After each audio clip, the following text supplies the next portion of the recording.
Sid and Friends in the morning. Entertaining and informative on the Red Apple Podcast Network. Serious double earthquakes in Venezuela late yesterday, overnight. Actually, it was in the late afternoon. Thousands are missing. You hate to start with the death toll, especially since when you know it's going to go higher. So let's just, first of all, close our eyes and say a prayer for the people of Venezuela. If you are looking at some of the WABC websites and some of the WABC social media, you'll see some incredible videos, including one of a professional baseball game in Venezuela where the players know as soon as the earthquake starts to rush out of the dugout and get to the relative safety of the open field. It's a compelling video. But if you look at the other video of Caracas, John, Fernando Mateo with us as well, John Catsimatidis and Fernando Mateo here. I'm Jake Novak. You see buildings collapsed in Caracas all over. It looks like it was bombed. Well, real big buildings? I didn't see that. Yeah. Really? Wow. So they're saying thousands missing. And I just want to preemptively do one thing. And this happened in the afternoon. Right. So if people were in office buildings, they were there. Yeah. Well, Jake, first of all, our prayers our hearts and our prayers are with the Venezuelan people this morning. But I want everyone to know that today we have earth, wind, and fire in the studio. Yeah. I mean, Jake is earth, John is wind, and I am fire because I'm fired up this morning. I'm disappointed that Sid takes such short vacations.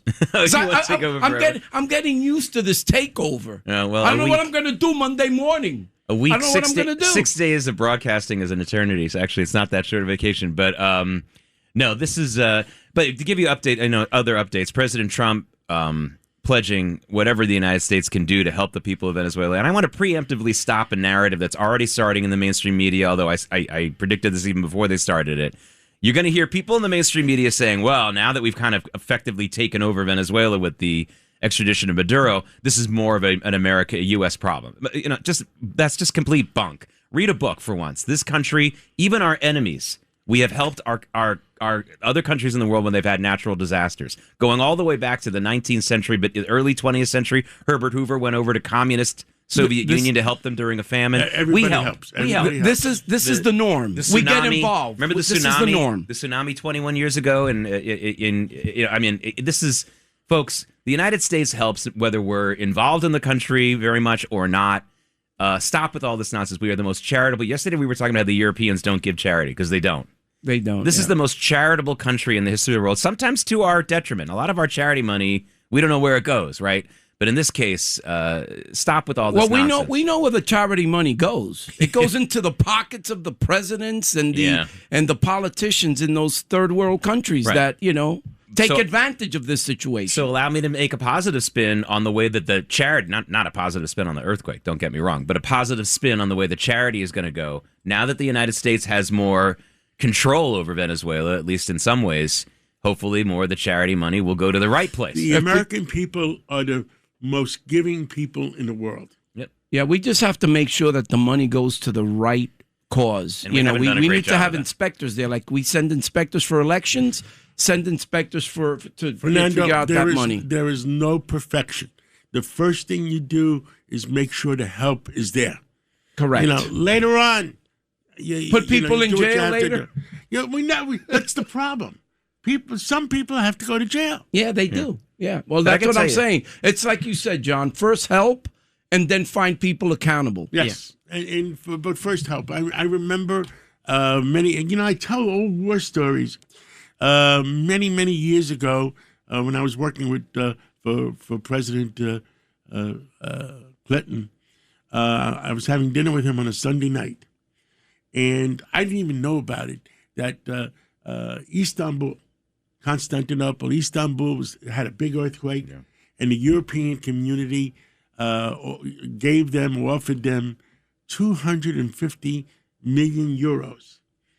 And under the European rules, Greece vetoed it. Jeez. So I'm having dinner with him on a Sunday night, and I said to him, by the way, I'm going to Greece tomorrow. He says, oh, you're going to Greece tomorrow? I need you to do me a favor. I need you to meet with the president and the prime minister of Greece and ask them for a personal favor to me to release that 250 million euros. Any luck? It was released. Oh, good. Fantastic. Well, it was... And that helped bring Turkey and Greece closer together, because a year later, I think Greece had a problem with something, and Turkey helped them. So Back look, before Erdogan. if we could put people together, I'm not sure Erdogan was the prime minister then. No, he was. I'm saying before Erdogan. Yeah. So it wouldn't have happened under him, I don't Jake, think. it depends on who's delivering the message. John has credibility. And when he delivers a message from the president of the United States, it's taken very serious. Yeah. So here's what you're going to see in places in Venezuela. And again, I want to remind people of the positive reactions that you're going to see to this. People who are really going to be going out to help, and countries that have no connection to Venezuela very much will still be there. You're going to see these pop-up mobile hospitals that a couple of countries, especially Israel, is very famous for. Remember when they had that collapse of that building in Miami? The Israelis came immediately with a pop-up hospital. They do this in Ukraine as well. By the way, in the Israeli Defense Forces, being a part of the mobile hospital unit is the most desired and requested duty in the Army, because everyone wants to do that. And we'll do it here. The United States will do it as well. I'm not trying to single out one country over the other, but please make sure that you pay attention to the positives that are going to come out of the story, as well as the immediate human disaster here. There are going to be Americans, even some people from Europe. There are going to be people from other Latin American countries. Colombia's the neighbor. They will help. Yeah, they will help. Absolutely. And it's important to remember that. And I'm sure there'll be numbers to call eventually to donate money and things like that. And when we know that and we can check them out for credibility, we'll pass it on. I'm hoping that the Democratic Socialist Party does something for Venezuela. Well, they'll I want to blame see Trump. what they're going to do. You're going to hear, I guarantee you will hear some of these far left Democrats who will blame Trump for maybe not for the earthquake, although they'll try that. Believe me, there's nothing they won't blame him. They might say he pushed the button. But you're going to hear somebody from the Democrat Party today. I promise you, go on CNN or MSNBC and say, "You see, this is why Trump shouldn't have got rid of Maduro. Maduro would have helped these people much faster," which is, of course, nonsense. Of course, nonsense. We will help them faster than anybody, whether Maduro is in there or not. Please don't politicize this. I know a lot of you listening are going to hear people politicizing it. Don't give this any oxygen. Think about helping. Well, a lot of things going on today. I texted Craig McCarthy to talk about what's going on with he's the New York Post. He's the Room 9. Is it the Room 9? Yeah, I think so. I think that's what it's called. City Hall reporter. And talk about the races going on and what happened. I mean, we lost the 3 big races. Yeah. A lot to learn about this, John. A lot. We need to really understand what happened. And I think that New Yorkers want a change. They want to change. They don't like the Democratic Party anymore. They like the Republican Party. But there are no Republican candidates with support to win or to compete. I was thinking last night. There's one Republican candidate running in New York City on the east side, west side for that race that John Kennedy's grandson was running for. Yeah. And since we had a Democrat on, I think we should have her on too. Yeah. We should support her. And there's a story, Absolutely. I believe, in the New York Post this morning introducing the Republicans who are challenging them. And while I agree with Fernando, his basis there that the GOP hasn't invested enough in these candidates, now's the time. I mean, I'm hearing from people, from friends and relatives who live in these districts in Manhattan where these socialists have won the primaries, telling me, I'm going to move to Israel. I'm going to move to Florida now. I'm getting rid of everything. Now they're all moving. Yeah. They're all moving. I got news for you. They didn't come out and vote. Yeah. First of all, you didn't come out and vote. And now you're telling me you won't try to raise a little money. You're going to sell your home and run out at fire sale prices. They're not going anywhere. They're not going anywhere. How about you get behind some of these Republican candidates? You still have a chance. And let me say something about, they're not going to win. Fernando, it's all about laying the foundation. John, you know about this too, John. Let's say these Republican candidates don't get over the finish line and defeat these crazy socialists who won in these 3 races. If you start setting the foundation now, then maybe 2 years from now, they will win. Remember Giuliani in 1989? He lost to Dinkins. It was very close. Yes. And then 4 years later, he won. They gave him no chance at a Republican winning against a Democrat.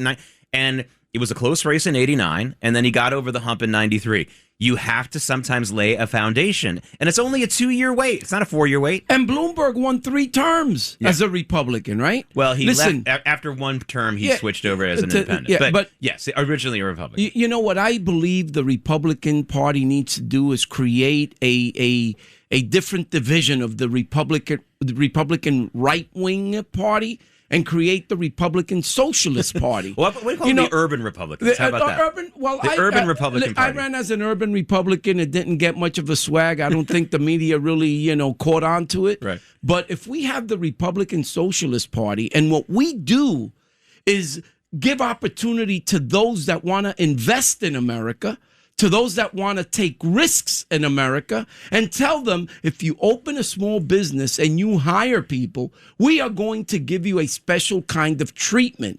We're going to make sure that you succeed because you're creating jobs, you're creating wealth, you're actually on the road to the American dream, right?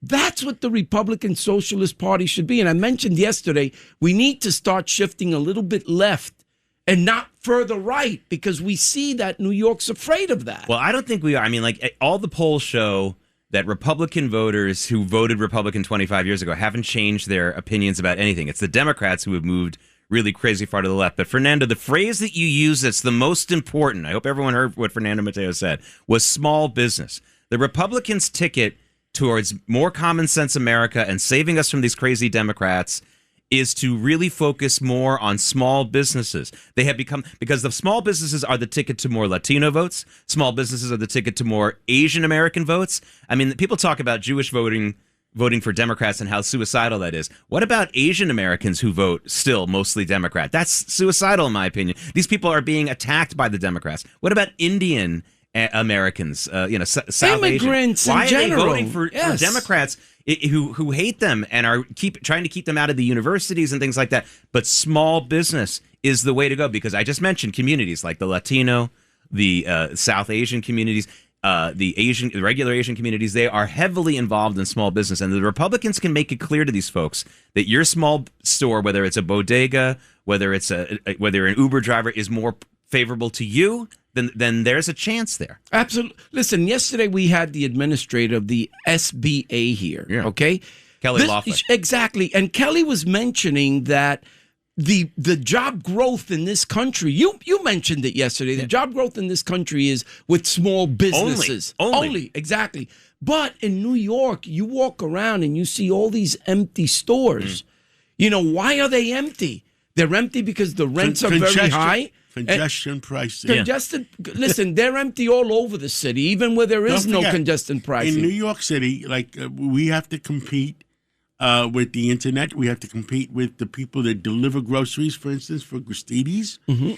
And sometimes, because of congestion pricing, the vendors that live in New Jersey or have their factories in New Jersey or warehouses or Brooklyn, Queens, Nassau County, and for them to come to Manhattan and face tickets and face congestion pricing and towing. Wait a second, they don't want to come, right? And they can't get employees to come. And if you twist their arm to come, they're going to charge you 15% more. To make up for the shortfall. John, this week alone, I've spent about $100 in congestion pricing to get to this show. Yeah. Once you cross I was thinking about parking on 65th and walking down 15 blocks, right, to save the congestion pricing dollars. This is like we are literally paying people not to work.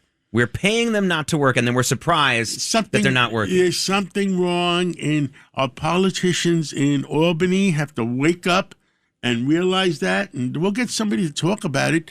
And by the way, on the 5 o'clock show yesterday, we had Melissa DeRosa, and she was good. I mean, you were going to play that tape with the control room later on. Why don't we play it right now? Melissa DeRosa. Now, what's her title, John? Melissa DeRosa. She's now a contributing editor on CNN and on Fox, and she was first assistant secretary to The Andrew governor. Cuomo. Oh, Governor Andrew Cuomo. That's right. Yeah. She's calling. John, All right, let's listen to that. It's all ready. Is it ready? I Yeah. want to ask something Before, before. Yeah. Go ahead, Do you ask it. think the city is losing more money with congestive pricing based on the amount of empty stores and the lack of I have business in stores New York City? I have stores in Manhattan. We're suffering too. You're suffering. Okay. So there's less taxes, less income coming into the That's right. city and the state Let me tell you coffers. something. They're making money on congestion pricing, And they're losing but money they're somewhere losing it else. someplace else. And a That's new what I- business. But they're Okay. not smart enough to realize it. Well, listen. Or maybe the they are. and they don't Problem care. is, the problem is Albany is not smart enough to realize what the heck is going on. Well, they're not economists. Let's listen to Let's Melissa. listen. You have Melissa Rosa? Yeah, all right. Let's listen to Melissa. And joining us now here on Katz and Cosby is former senior aide to then Governor Cuomo, great Democratic strategist, Melissa DeRosa. Melissa, it is a socialist surge. What does this mean? Well, great to talk to you, Rita. No, it's an epic disaster. Last night was a total bloodbath, and everyone is really focused on these congressional seats, these 3 congressional seats. But people are not talking as much about the fact that there was a whole slate of DSA candidates, socialist candidates who ran for the state assembly and the state senate against incumbents and in open seats, and they had a near perfect sweep there as well, which means it's going to be, harder for Carl Heastie and Andrea Stewart Cousins in the legislature to push back, and it's going to be nearly impossible for Kathy Hochul to hold the line on anything. And so, I'm looking at the congressional races and what this means for the party and what this means for 2028. But I'm also thinking here at home in New York State, I think that they are going to be pushing hard to raise taxes next year. I think they're going to be pushing hard to continue to roll back things on public safety.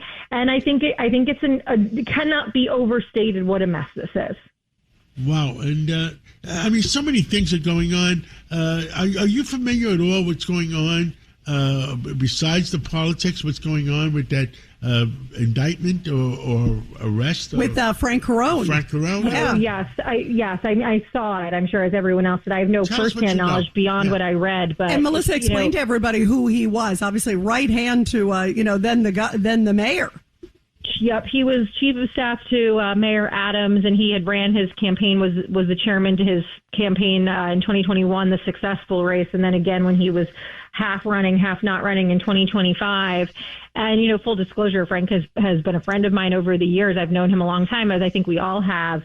So, I feel terribly for his family. I can't imagine how difficult this all is. And I don't, I have no idea the truth and not truth that, everyone has their day in court. But basically, the upshot is that he was involved in steering a migrant contract to a hotel owner in an area of the city that didn't necessarily need the beds, and the hotel didn't necessarily meet the requirements for the migrant shelters. And there was a kickback of, I think it was $120,000 that was paid through his brother. His brother was also arrested.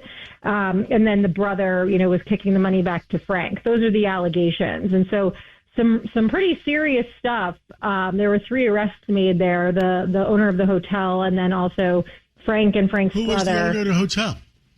I'm not familiar with him, but he was this person who was involved in this alleged scheme. And then on top of it, I don't know if you guys saw, but there was also, these raids today taking place, these FBI raids on a number of former NYPD officers who are allegedly involved in a corruption scandal, which we don't, the details on that are murky because all we know is homes were raided. But it was, this morning, everyone, the only thing anyone was talking about was the elections last night. And by 11 o'clock, all anyone was talking about was FBI raids of NYPD officers and, this indictment of the former top Adams aide. Wow. So it's been a crazy day here in New York. It has. And Melissa, I want to get back to some of the socialist stuff because I find it really terrifying. And like you said, it's a bloodbath.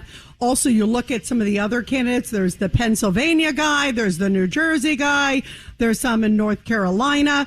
One of the things also that I found really chilling, too, is it's sort of our way or the highway. And in fact, Mayor Mondani said today, it looks like everybody's looking for a fight. Bring it on, basically. And then they were chanting at one of the victory rallies for one of these far left candidates last night.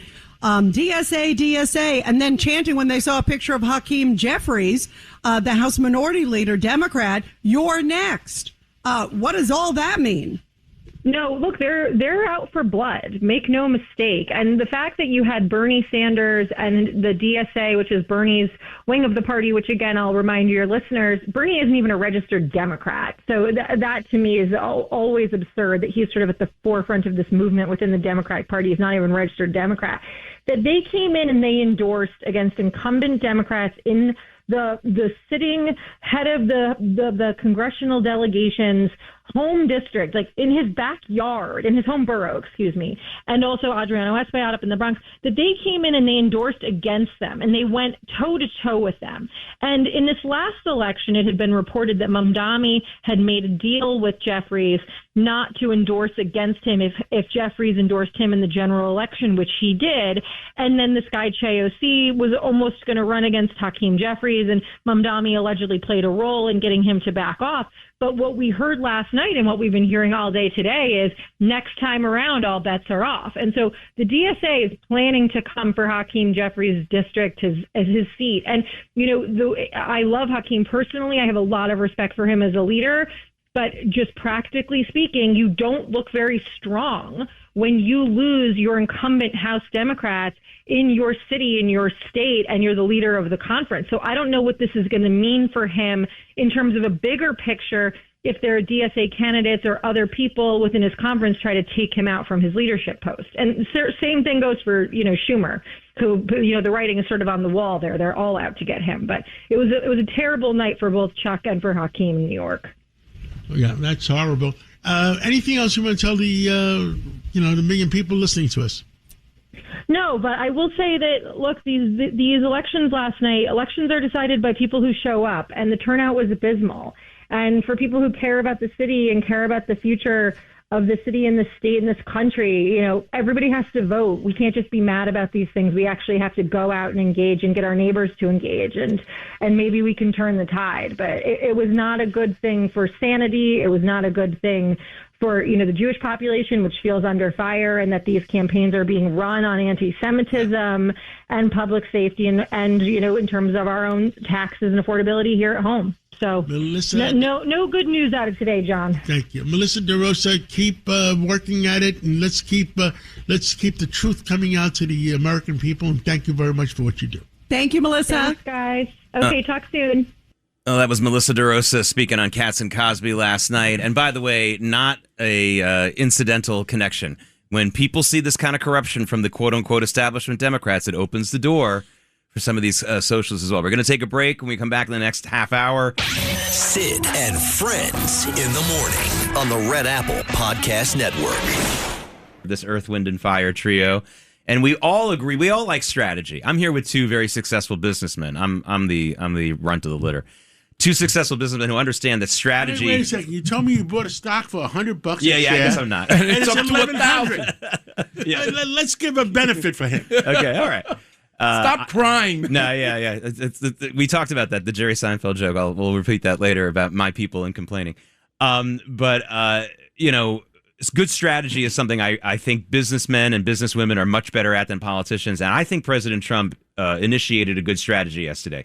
We reported, we talked about it on this show, that Congress, very strong bipartisan vote, both sides agreeing to this housing bill, which is going to get out of the way of the bottleneck in supply. It's going to help more houses and apartments being built. Affordable houses. Well, more always equals buildings, more always equals affordable because supply and demand. More supply is always going to make basic economics. Exactly right, Fernando.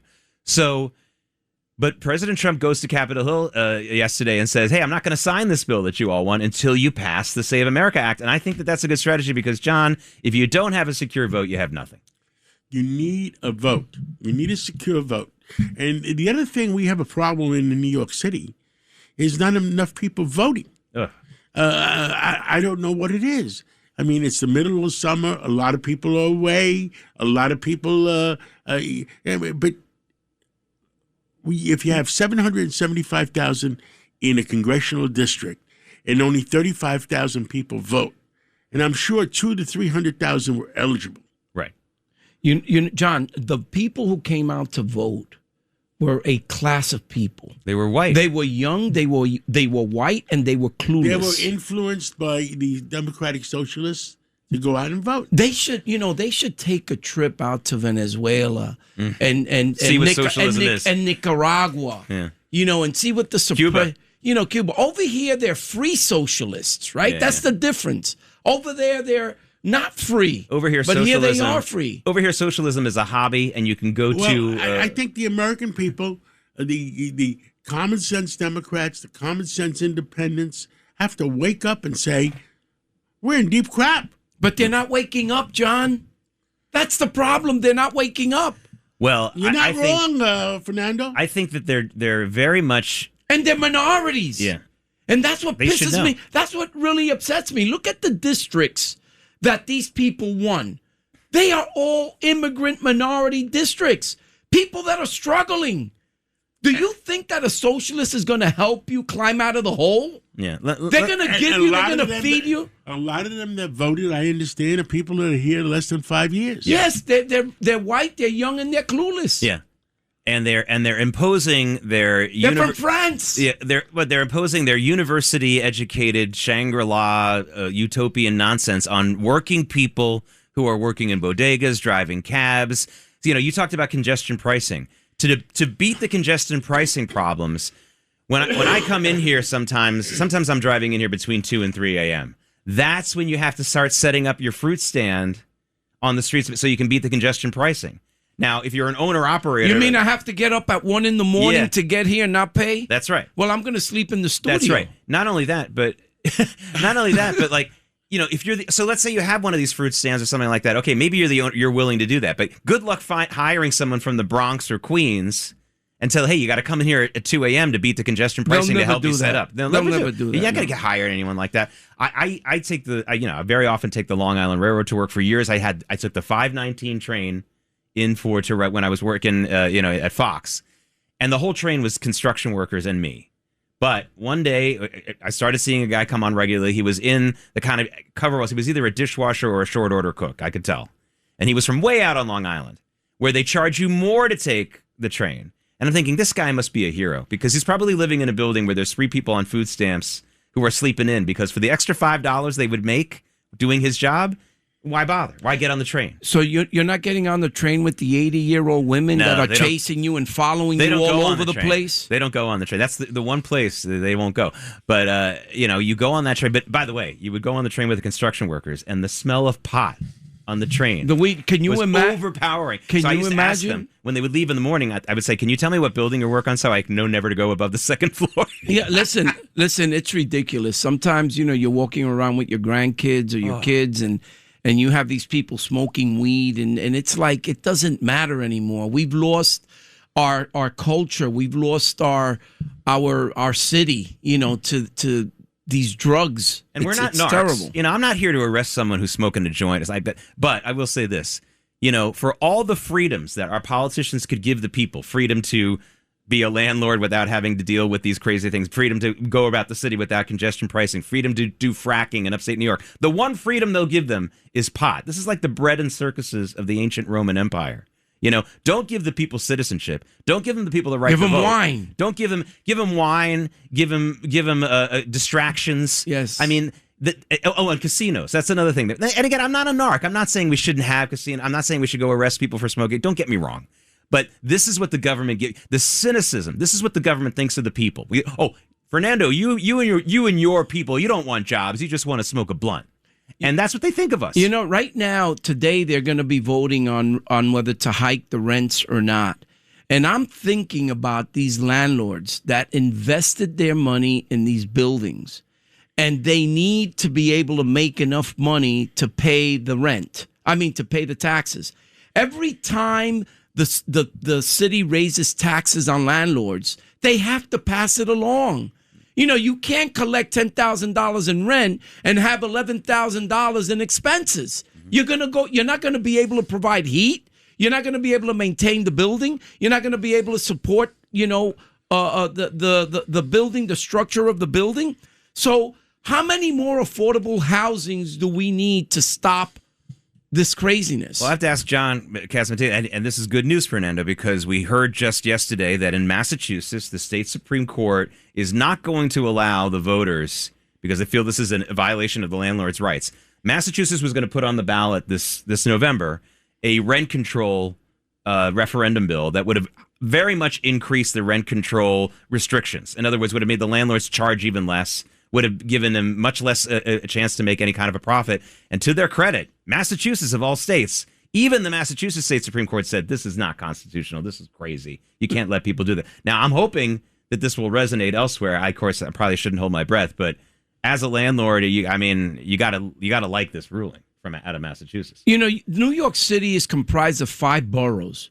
If you go to Staten Island, the Bronx, Brooklyn, Queens, certain areas of those boroughs are affordable. Mm-hmm. Even Manhattan, you go downtown, you have a lot of affordable housing downtown. You have all of the city, NYCHA, who's the worst landlord, by the way. You know, the city goes after landlords because they don't maintain their buildings. But look at NYCHA. You know, it's a simple development. Why don't they privatize NYCHA so that people could live with dignity, honor, and, you know, make sure that people pay rent? But, you know, because that's another thing. People are not paying their rent. They're not. And you have people like this Darlisa Villa-Chevalier, who, by the way, is on record saying that she wants to destroy capitalism and things like that. She also wants to get rid of the rules that keep murderers and rapists out of NYCHA. So imagine you're living in NYCHA. You have the worst landlord in the city. The paint is peeling. You don't ride the elevator because it's a death trap. And now Darlisa, the new congresswoman wants to put a drug dealer and a rapist and a murderer next door to you. Have a nice day. And by the way, none of them ever live in these places. They don't go to these places. You know, we are so on the wrong track in this country. Remember, Fernando, like 20, 25, 30 years ago when big cities like Chicago finally realized this and they started closing down these death trap large public housing developments. Remember, they closed Cabrini Green, which was an infamous public housing project in an otherwise decent area. Meanwhile, the Robert Taylor houses on the south side of Chicago remained, and they are really, really dangerous. These places are like putting people in a virtual prison. It really is, and it's dangerous. And this is the generosity of the government. No, thank you. You know what? You go to city housing projects, and as you said, you walk in, the stench, the smell, right? The garbage, the drug dealing, the shootings. You know, most of the shootings that happen around New York City happen in public housing, right? Yet, you know, the people who control public housing or affordable housing in New York don't take note of that. Let me say something. There's a bigger problem than that. I was talking to Bart Schwartz, who is the president of the Police Athletic League, but under the Biden administration, he ran New York City Housing Authority. And I asked him, how many of those people don't pay the rent? It's just 35, 40%. 35%. Now, what do you do with these people? You're giving them the apartment, et cetera, et cetera. You're giving them the apartment. What are you going to do? Evict them? And they're paying $300-400 a month. Evict them and make them homeless? What do you do? Yeah, you're stuck. You own them now. You own them. And why should I pay? Yeah, that's right. And there's something wrong. You know, the American dream is not to come here and milk the country. The American dream is to come here and work and you know, and support your family and do better and grow, right? Immigrants now are being convinced that that's not what they should be here for. We're going to take a break at 6:45, and we got Hank Shenkoff coming on 6:50. Hank, my friend Hank. Hank is a great guy. Yes. And at 7:05, 7:10, we have Craig McCarthy from the New York Post. He's the big reporter that takes care of Room 9. City Hall. He's the honcho. He's the honcho. So we'll find out what the heck is going on. Yeah. This is Sid on Sports. Oh, my goodness. Sponsored by Peerless Boilers on 77 WABC. Justin Ellick here with your sports update, sponsored by Pete Morgan of Peerless Boilers. Go to peerlessboilers.com to find a dealer near you. Peerless Boilers, the world's best built boilers in Detroit. Paul Goldschmidt stayed red hot, had 2 home runs, and Jason Dominguez hit a go-ahead 2-run shot in the 6th off Tariq Skubal, back-to-back Cy Young Award winner in the AL, lifting the Yankees to a 4-2 series winning victory over the Tigers. Ryan Weathers allowed 2 runs, 1 earned, 6 hits, and walked 2. while striking out 6 in 6 innings of work. Yeri De Los Santos and Fernando Cruz combined for 2 innings of release, and David Bednar pitched the ninth for his 16th save. Up next for the Yanks, they'll open a 4-game series tonight at the rival Red Sox. Cam Schlittler will get the start in what will be a 7:10 p.m. first pitch from Fenway Park in Boston. In Queens, the Mets got swept by the Cubs in their day-night doubleheader against Chicago, dropping the first 3 games of a 4-game set to suffer another series loss, losing Game 1 10-3 before falling 10-5 in Game 2. The Mets played without Juan Soto in his bad back, but got Francisco Lindor back from the IL in the nightcap. They suffered their 5th straight loss and fell 12 games under 500. That's a season low for them. And they were last 12 under on the final day of the 2023 season. New York committed 6 errors on the nightcap. In the nightcap, I should say. 2 apiece by first baseman Mark Vientos, second baseman Marcus Semien, and 1 by each by fellow infielders Lindor and Bo Bichette. They've been outscored 50-19 throughout this losing skid. Up next for the Mets, Freddie Peralta will get the start in tonight's series finale against Chicago. The Mets trying to avoid being swept. First pitch from Queens, scheduled for 7:10. And we'll look ahead to tonight at 10 p.m. out in Los Angeles. Team USA picking up their group play action in the World Cup. We are 2-0 thus far, going up against 0-2 Turkey tonight at 10. That's your sports, sponsored by Pete Morgan and Peerless Boilers. Go to peerlessboilers.com to find a deal near you. Peerless Boilers, the world's best built boilers. I'm Justin Alec on 77 WABC. Sid and Friends in the morning on the Red Apple Podcast Network. Joining us right now, PR executive extraordinaire Hank Scheinkoff from Scheinkoff Communications. We've been talking all morning, Hank. This is Jake Novak in for Sid, and John is with us, and so is Fernando Mateo. All morning about how the packaging of this socialism, it's been packaged. You know all about PR and packaging and marketing. They've made it sound like something that people can vote for, but it's insane, isn't it? Well, good morning, everyone. First of all, they're very smart. We're not dealing with people who are just a bunch of hacks. This is very well organized, very well thought through, and very directed with particular goals. They're doing a very good job. And what we see in these campaigns the day before yesterday is incompetence of old-style campaigning when what really is happening is that everything old is new again. What do I mean by that? Yes, social media matters, but being on the street matters. I'm the idiot that predicted that Mamdani, and John knows this, would be the mayor in January 2025. And I also said the campaigns would be run stupidly against him, which they were, because no one understood that you had to get on the street and that the old style of doing it mattered. So what they've combined is old style bossism plus new technology, and the end result is that New York is in very serious trouble. Hank Scheinkoff, can you get a little bit more detailed about getting on the street? Are we talking about knocking on doors? Are we talking about rallies? What are we talking about? Doors and rallies and creating excitement, and then also targeting. In the mayoral campaign, my first sense, and I said this to John on this program, was that they'd hit what we call 0 out of 4s, people who voted in 0 of the last 4 elections and who were under 35, which is exactly what they did. They turned down a new constituency that no one had thought about for a long time, and they were very successful at it. And then they hit doors. And I said at the time that they'd have 40,000 people on the street, which they did, and 100,000 on election day, which they did.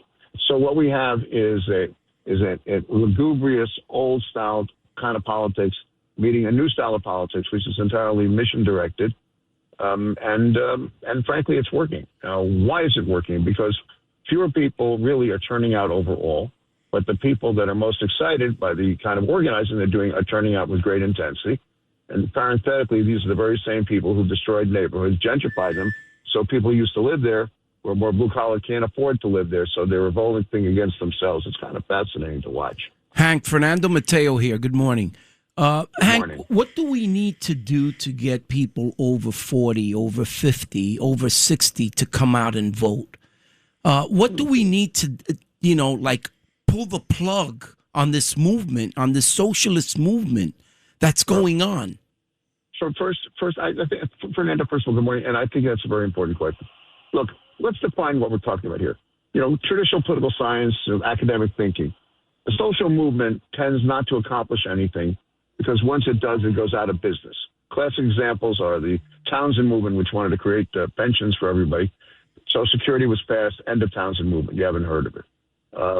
Prohibition and the things related to it. You create prohibition, suddenly the people around it disappear, the suffragettes and everybody else. That being said, as long as you create nothing but you have excitement on the street, you're going to have these kinds of things continue. And it's generally a reaction to the other side, i.e., more Trump, more chaos from the left.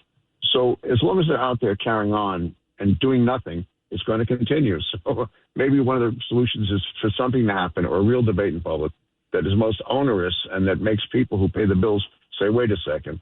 Or another way to do it is to organize, which means getting more people registered who are over 60 and who have a basic antipathy to the hateful group of people. Now, it doesn't stop with the Jews. It always begins with the Jews.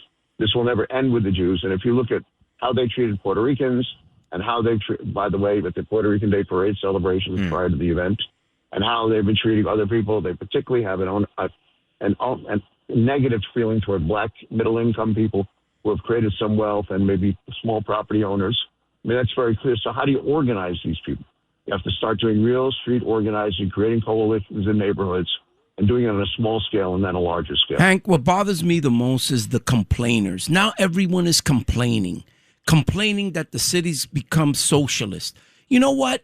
We caused that. People that are 40, 50, 60, 70 years old that used to come out and vote year after year after year, they need to get out there again.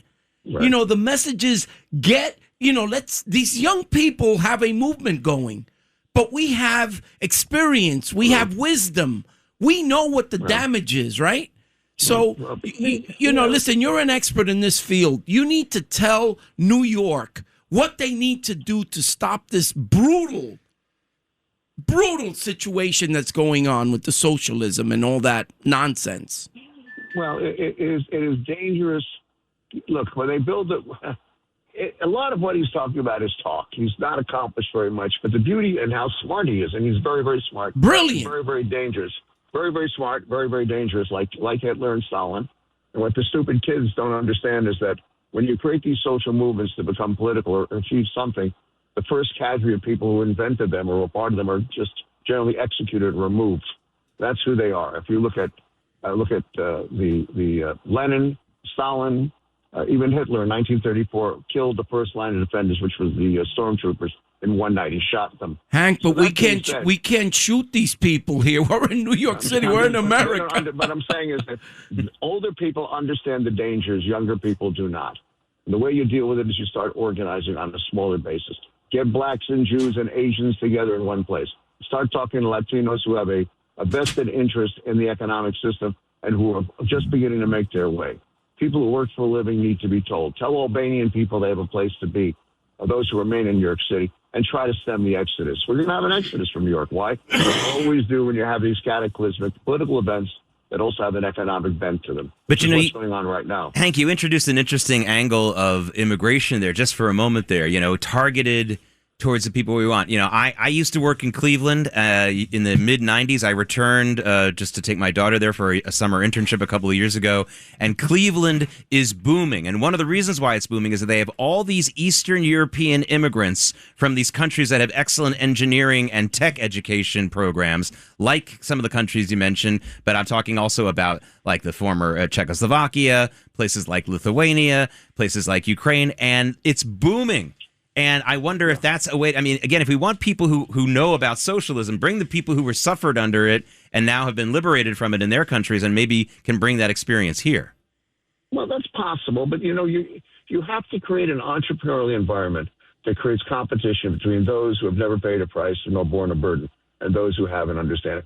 Part of what's going on here is you have a young generation of people who have never had a tough day overall, who have never had to go without a meal, who don't understand what it means to be on the street, who have never borne a burden or paid a price for the democracy and the environment we're living in, and furthermore, who stand to be the greatest inheritors of the most amount of wealth in the history of mankind over the next generation. They're also highly educated, and they think that they're owed something. I mean, if it's a choice between standing up and taking principle and having a $9 latte, they're going to do both of them. I want to change the subject just for 1 second, Hank. The lead story of throughout the world, and we talked about it extensively, these terrible earthquakes in Venezuela, and how we know the American people, no matter who's in charge, no matter what's going on politically, will be there to help. President Trump, of course, pledging that. And we know that, and this isn't just an empty promise. We always show up to help. But from a public relations point of view, how do we get that message across to everyone how to do this right? I'm thinking of how the American people responded to the tsunami years ago back in in Thailand and things like. Can you talk a little bit about how this kind of public relations is a little bit different? Sure, it's different. You have to get people to believe they belong to something. What we have is a group of people who somehow believe they don't belong to anything and they're owed something. We have not created or helped to create the civic culture in this country, and as a result of that, we have real problems because we don't have people who believe they have to serve or do anything. We don't have. We should be getting people into the Peace Corps. We should be telling people there's an incentive to go and teach in afternoons in schools and do something worthwhile. And that we're not doing that. We're not saying to people go serve the nation. A lot of us, and maybe on this call, have either been, in the service or been police officers or been teachers or done something that creates some societal good. So you have a generation of people that have created no societal good except to complain, and they believe that that's the civic culture. We've got to restore the civic culture in New York City as well. Tell these kids if they want to protest, great. Go protest in an afternoon in an inner city school and teach young kids how to read, okay? Go register people to vote who aren't like you. Go spend some time on the street and do youth work. But they're not. We're not telling them they have an obligation. And so long as they don't have an obligation, they have nothing to do but spend time complaining. And complaining about what? About what they don't have or should have. Hank, when I was running for mayor, do you remember what I pushed? More vocational schools. Well, teach people how to work. Well, one of the beauties of Bill Clinton's thinking, you may recall, and there was a time when I worked for him, and you know him certainly very well, is that he believed that community colleges ought to be entirely tax deductible. Teaching people how to have real skill and helping them to note that there is some value to that work would go a long way to dispending this socialist nonsense. Why? Because you give them a reason to live. PR genius and to feel productive. PR genius Hank Scheinkoff speaking with us, and maybe making a case for a new kind of draft in America, not just military, but many different choices. We're going to take a break. We used to have the Peace Corps. Yeah, and we still do, but people don't rush to it. But I think that if you gave every high school graduate in America that they have to do at least 1 year of service, you can choose military, you can choose Peace Corps, you can choose Teach for America. Give them 5 or 6 choices and get the unions out of the way, because that's what they stopped. Bill Clinton wanted to do that with AmeriCorps. You remember, the union stopped him. But Hank Scheinkoff, thank you so much for joining us. Thank you, Hank. And we're going to be right back. Keep fighting for us. Thank you so much. And we have Judge Weinberg that just joined us. Yeah, we'll hear him when we come back. Stick with us. Sid and Friends in the morning on the Red Apple Podcast Network. We want to get you updated on the number one story nationally, internationally, this region of the world, Venezuela. 2 massive earthquakes late yesterday. I don't want to do death toll guesses because I hope they're wrong, but they are saying that thousands are missing. That we can say. And the videos and the pictures we've been seeing, and sure many of you have seen as well, of it looked like bomb buildings in Caracas. Caracas was, I guess, the epicenter of it, which is very bad when a major city like that is an epicenter. So President Trump very aggressively promising aid and support from the United States. And this is not necessarily anything new. The United States and our government and our people are the most charitable and proactive in the world when it comes to natural disasters. Please don't think anything else. So we wanted to get you updated on that. We'll be watching that. But of course, the continuing situation here in New York City and in the political realm is also a developing and still breaking story. And for that, we have a great, great guest, Craig McCarthy. He is the City Hall bureau chief at the New York Post. And Craig, obviously the election was Tuesday night and we're here Thursday, but the reverberations are still shaking, not to make a comparison with Venezuela, but this is still shaking throughout the city and throughout the country, isn't it?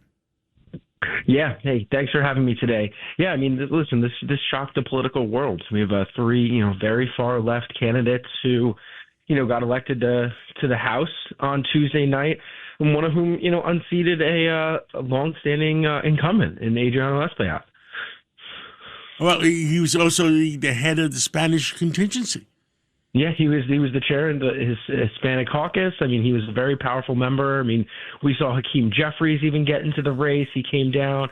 He brokered a truce between Adriano and Jordan Wright, hoping to mend fences with the black community, gets, the black vote out for him. But, that didn't happen. And notably, Jordan, right, is the only one that was challenged by a DSA member in the city and state and federal in New York City who actually came out and won. So, kind of anecdotally, we're believing that it seems like, those votes would have split the ticket. He would have voted for, Daria Liza on the federal side and Jordan on the state side. Judge Weinberg. Craig, good to talk to you. See, I'm not surprised. In fact, if you look at it carefully, you can understand exactly how it happened. You have the breakdown of the old political organizations, also known as the machines. It's replaced by a new machine, which is Working Families Parties and the DSA. You have a lot of out-of-state and indeed perhaps foreign national money coming in. They target blue districts with a certain demographic. So they're not targeting swing districts. So all of that combined, it's not an impossible thing to do. And sometimes incumbents stay too long, and they take for granted their historical built-in advantages, which no longer exist. The machine in the Democratic Party today is the left-wing radical socialists, not the old-time Tammany Hall clubhouse types. Your thoughts? Well, I mean, I think there's two parts here. I mean, just taking the DSA and Working Families at this point, I mean, this could be the end of the Working Families Party. The DSA is, I mean, Mamdani was elected with a coalition between the two, but if we look at it, Antonio in the New York 7 race, Antonio Reynoso, went against Claire Valdez, who won. Antonio was the Working Families nominee. That was supposed to be the coalition. They don't have the ground game anymore. They don't have the infrastructure that the DSA has now. But, separately, when it comes down to the Democratic machine or that kind of thing, I mean, listen, Adriano was they were not ready for this. Let's put it that way. They were not prepared for a far left challenge. The mayor had shook his hand, said he was going to endorse him, and he went back on that word and endorsed Daria Liza here. But I think too, if we look at take the 1,000-foot view here, is the Democrats, Hakeem Jeffries, the party leaders are looking at other things. They're looking at the big picture of trying to win the House back for them in November. They were trying to broker peace so they didn't have to face a challenge on the far left. I mean, this is Democratic infighting, and I think when we're talking to people the last few days, if Republicans could use this to capitalize to maybe kind of stave off any of the losses they'll have in November, because this is what they're going to paint the Democratic Party as you're saying, as being that far left, which is what people like Jeffries, Hochul, the moderate contingent that are trying to do. But again, they lost big time on Tuesday. So that's seemingly where the party is, at least the momentum of the party is. Craig, this is Fernando Mateo. Thank you for being here. Hey, Fernando. Hi. Listen, I just believe that the dynamics of the Democratic Party is changed. I believe that the older Democrats are not paying attention anymore. I think they're fed up. I think they just simply aren't coming out to vote. And if we don't get the 40, 50, 60, 70-year-olds coming out to vote, this is what's going to happen. You're going to have these young, white, crazy socialist young people coming out. Only 10% of the people voted in these regions. 10% of the people voted, and they were the crazies. It wasn't your typical Democrat. So what is happening? The Democratic Party is crumbling. We all know that. Schumer and Hakeem, I think, are past tense. I don't think they're going anywhere. And that's what's going on in New York City. I remember growing up, never would a Democrat challenge another Democrat, an incumbent, until Ocasio-Cortez came in and crumbled Crowley, right?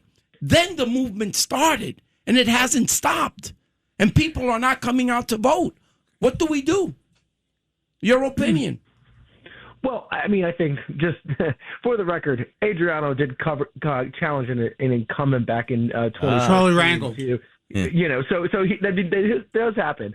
But I see your point. I think when we look at this and we take a step back, and we, a lot of this is riding on Zoran Mamdani, right? It's riding on his name recognition, riding on that, and this new movement within the Democratic Party to push free Palestine and this anti-Israel contingent and getting people motivated to vote through basically one or two issues here, right? Like telling people to get out to vote for free Palestine, or, you know, we want to make the city more affordable. It's very small, digestible things to get people motivated.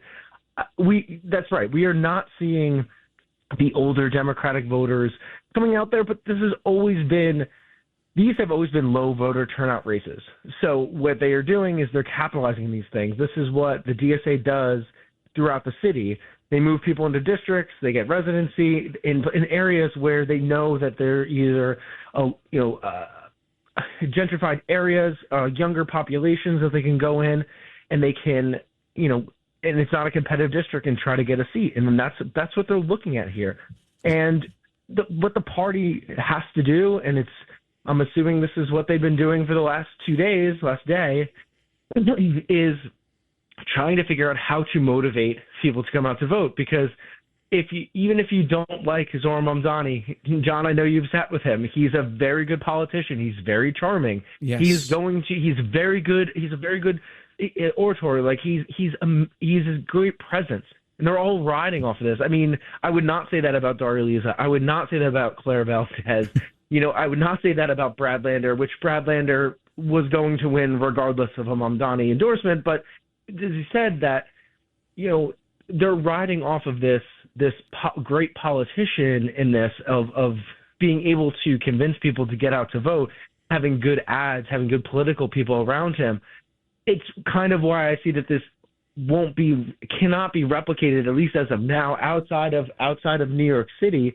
But when they're riding this momentum of Zoran here, and the question that what needs to happen for the Democratic establishment is they need to find somebody like that, which they have not, and they've been told this for years now. We're talking to Craig McCarthy. He is the bureau chief, City Hall bureau chief at the New York Post. And Craig, we should follow up for our listeners, because yesterday we were talking about, and we were asking, will people show up to this coffee shop protest in Williamsburg against this coffee shop, Poetica Coffee, that discriminated and against Dan Goldman and boasted that he was a genocide supporter, and they wouldn't serve him, a clear civil rights violation. And it does seem like there was a decent turnout there. But I have to ask you a question, as someone who understands City Hall and the City Council. When we talk about these anti-Semitic things going on in the city, honestly, do people in the City Council and City Hall look at it as something that they need to fix, or are they looking at it very intriguingly and thinking, gee, if just a few thousand voters in a primary can get us a victory, maybe we can use anti-Semitism as a carrot and a stick to get people? I mean, it seems to me like some people are taking advantage of it, Craig. Well, I think that we could talk. I mean, this has been the conversation because we don't have. People in the city. Let's start off with saying people in the city council, yes, are taking it very seriously. I mean, the speaker is Jewish, Julie Menon. I mean, she's taking it very seriously. We have a police commissioner who is Jewish, who is taking this very seriously when it comes to actually crossing the line into crimes. But I think when we take a step back, it's the rhetoric that's coming out, and I think what the allegations are coming out of when Zoran had the rally about 2 weeks ago on a Thursday, and he referred to AIPAC as monsters, and using some of the terminology, people thinking it's a dog whistle, like for anti-Semitism, that to rile up the base. And I think it's as I was saying. I mean, this is basically what these campaigns are. They've been riding on vibes and this Free Palestine movement.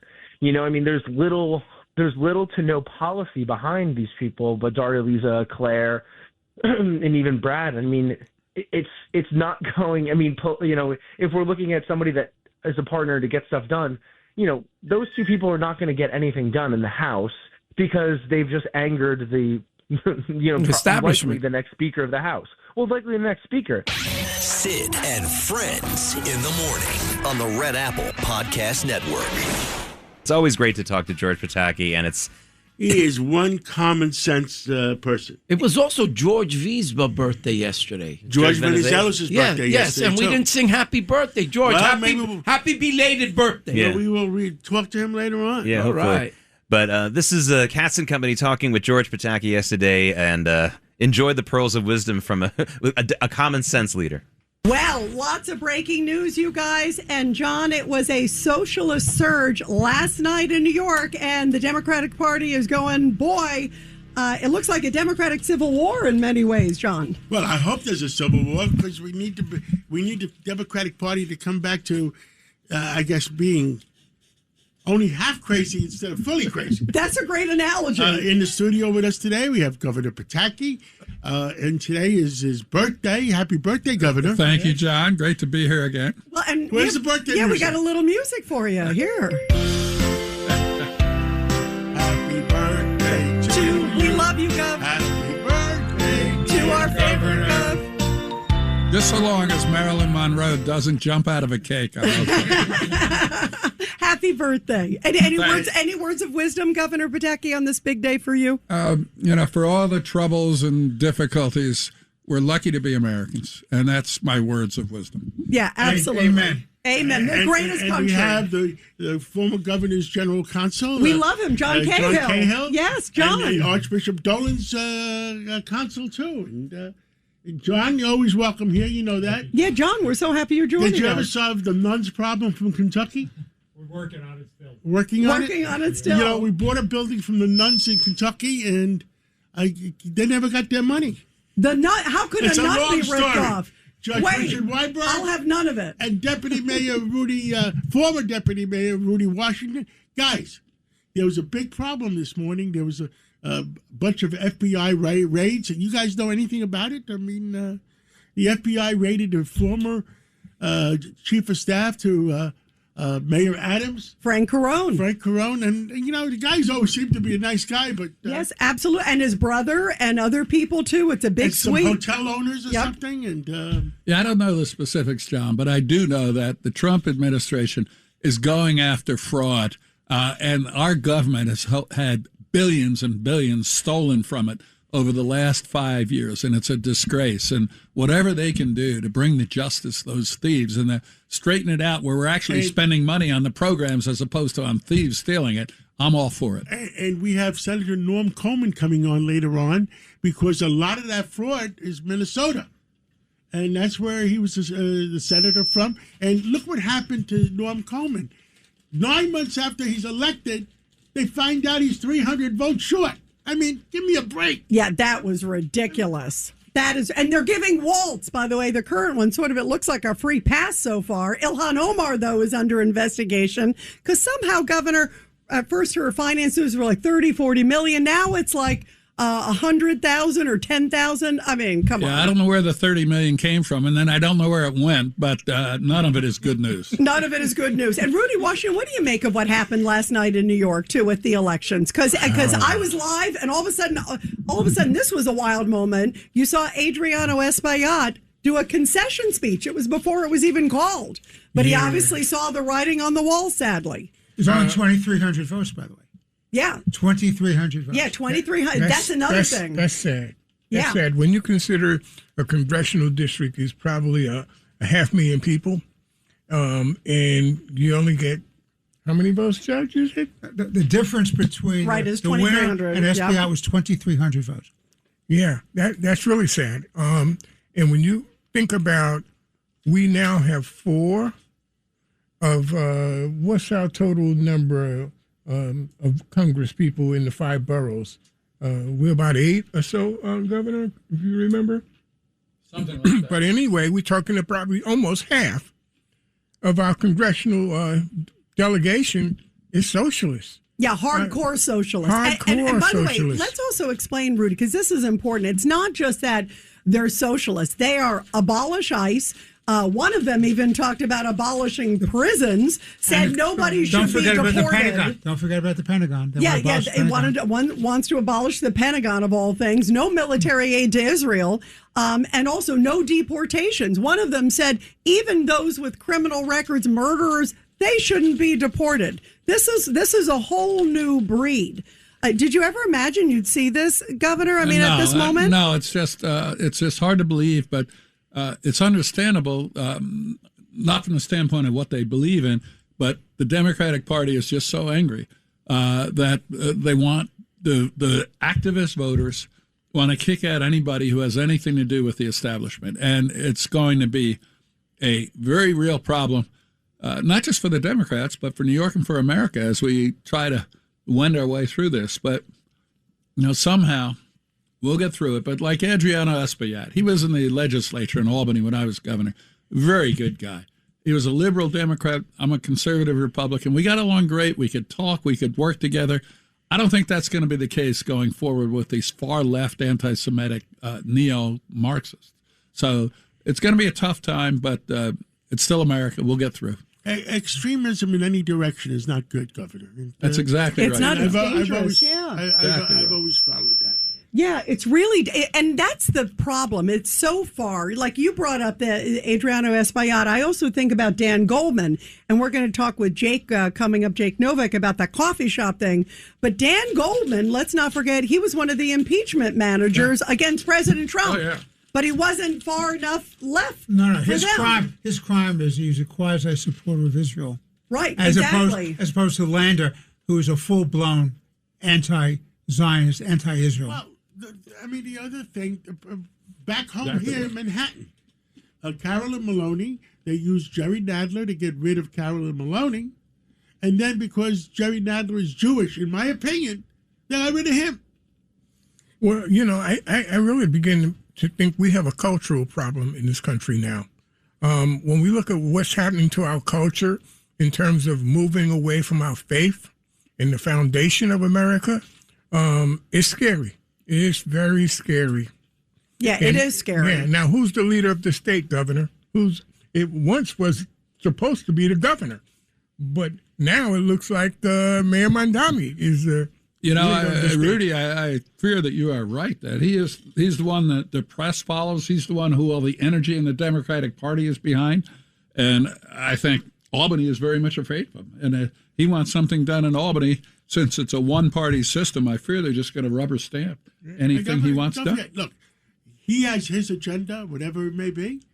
I've been talking to him in hopes that common sense could prevail, but who knows? Well, the time will tell.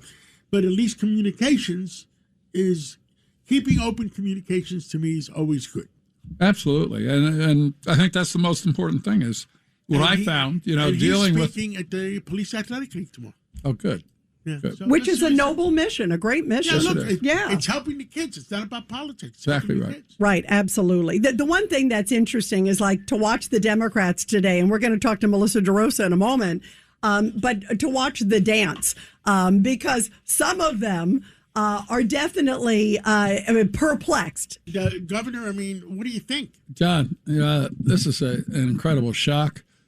I agree with Melissa DeRosa, and this I never thought I'd be saying that. Give me my natural time. Breaking news. Hang on, here it is. Breaking news, WABC. All right, Governor Pataki, go again. I actually agree with her that it was a disaster last night, and it wasn't just a disaster for the Democratic Party; it's a disaster for the state. And you heard what she said. They're going to push for higher taxes in Albany, for more crime because they're going to weaken the criminal justice system, and I fear that they're going to get their way because the Democrats, other than the DSA people, they're afraid of them. And because they're afraid of them, they're going to give them what they want. And this state and this city are teetering. I don't know if you saw today, but Morgan Stanley is considering building a massive $1.5 billion new office in North Dallas. And this is what's going to be happening over and over and over unless we get the state back. And I just want to add one more thing. Normally, we have checks and balances. One party goes too far and screws up, the other party wins. It doesn't happen here because we have a one-party system. The Democrats are nominating hideous candidates who are going to hurt the city and hurt the state. But the Republican Party is so weak and has such decrepit leadership, to be perfectly honest, that we don't mount a credible alternative that can point out the fact that these people are unacceptable, not just to Republicans, but to Democrats too. So I fear that they're going to have a great November. It's going to be very unfortunate for the city, for the state, and for the country. But, these things have a way of ultimately the pendulum comes back. I fear we're going to have a few tough years, but we'll get through it. Wow. That's a powerful statement, Governor. Wow. Very powerful statement. Yeah. Well, Governor, should we take a break now? Yeah, or let's get Rudy real quick. Rudy, go ahead. Yeah. Well, I've been a champion for the governor. I've been with the governor when he was a senator. But on this statement, I can't be that optimistic. With what's happening in the country in terms of AI, in terms of the internet, nobody has to be in New York anymore. If you remember, pre-9/11, it was the dawn of the internet. And everybody had to be on Wall Street and pay $40 a square foot. Now, they don't have to do that. You can do business anywhere in the country now. And as the governor just said about Dallas, we're looking at our corporates move across this country into the South where their taxes are reasonable and low and with a good employment base. And public safety. I mean, that's the other. That to me is the really you're driving them away economically. And to the governor's point, you're also, if you are saying we don't need to deport even murderers, and literally some are saying that why stay if you don't feel safe? Right, we're in trouble with this no bail foolishness they have going. Absolutely. Well, it's the end of another great show, and I want to thank Governor Pataki, John Cahill, thank you, and Judge Weinberg. Rudy Washington, Rita, what do we all stand for? Truth, justice, and the American way. Go get him. And we're still standing for that right now. Back live here on the Katz and Company Takeover, Sid and Friends. I'll tell you, Governor Pataki is one common sense guy. And it was his birthday yesterday, and happy birthday, Governor Pataki, again. Happy birthday, Governor! Yeah, it was, it's great to hear, but it's also sad to think that we had these kinds of leaders not that long ago. But we were just talking during the taping that what really helped these guys win, Pataki as a Republican and governor, and before that, Rudy Giuliani as Republican for mayor, was that they both punted or at least got themselves exempted on the pro-choice issue. They basically were both pro-choice effectively, and that helped them. Now, you have to, if you have any chance, they're going to try to get you on being a Trump person or not. And that's harder to punt on because he's the president now, not an idea. Moderate Republicans always succeeded. Right-wing Republicans have a harder time. I am saying let's do the Republican Socialist Party, okay, so that we get into that whole socialist thing. On paper, it makes sense, but if they're not going to even give you a chance as a Republican unless you say nasty things against Donald Trump, which means you can't be viable as a Republican, it's a catch-22. All right, we're going to take a break now. Sid and Friends in the morning on the Red Apple Podcast Network. Olive Garden is in trouble. Olive Garden.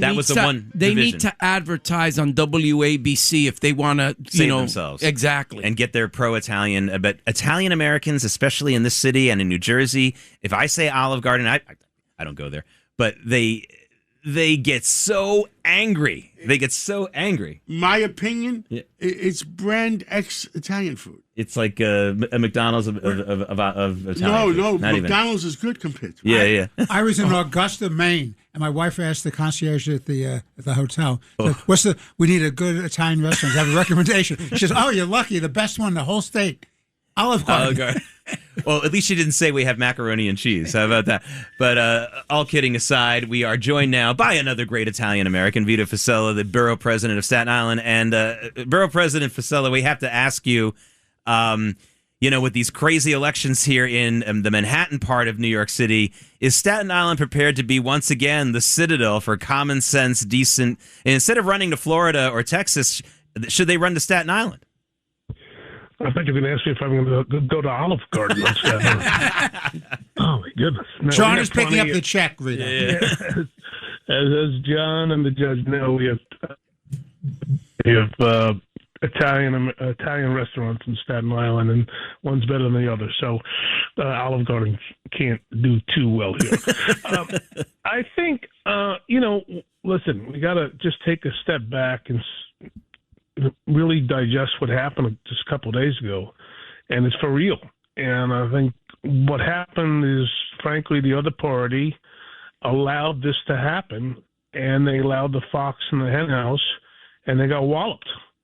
And it's not a good sign for the country in the short term. Over the long term, as we all come to appreciate, socialism meets reality. Wherever it took hold, it was crushed. It destroyed people, it destroyed freedoms, it destroyed faith-based people. Everywhere it's been sort of allowed to creep in, it's destroyed the countries that it took over, and it takes time to root it out. But in the short term, it's rather destructive.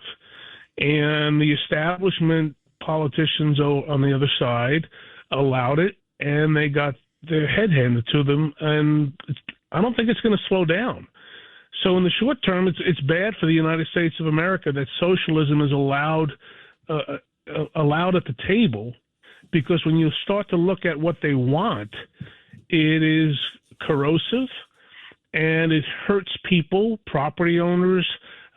It's all about class warfare. They want to destroy the capitalist system that we enjoy and has made this country the best in the history of the world. So we just got to stand up, and every once in a while you got to say no.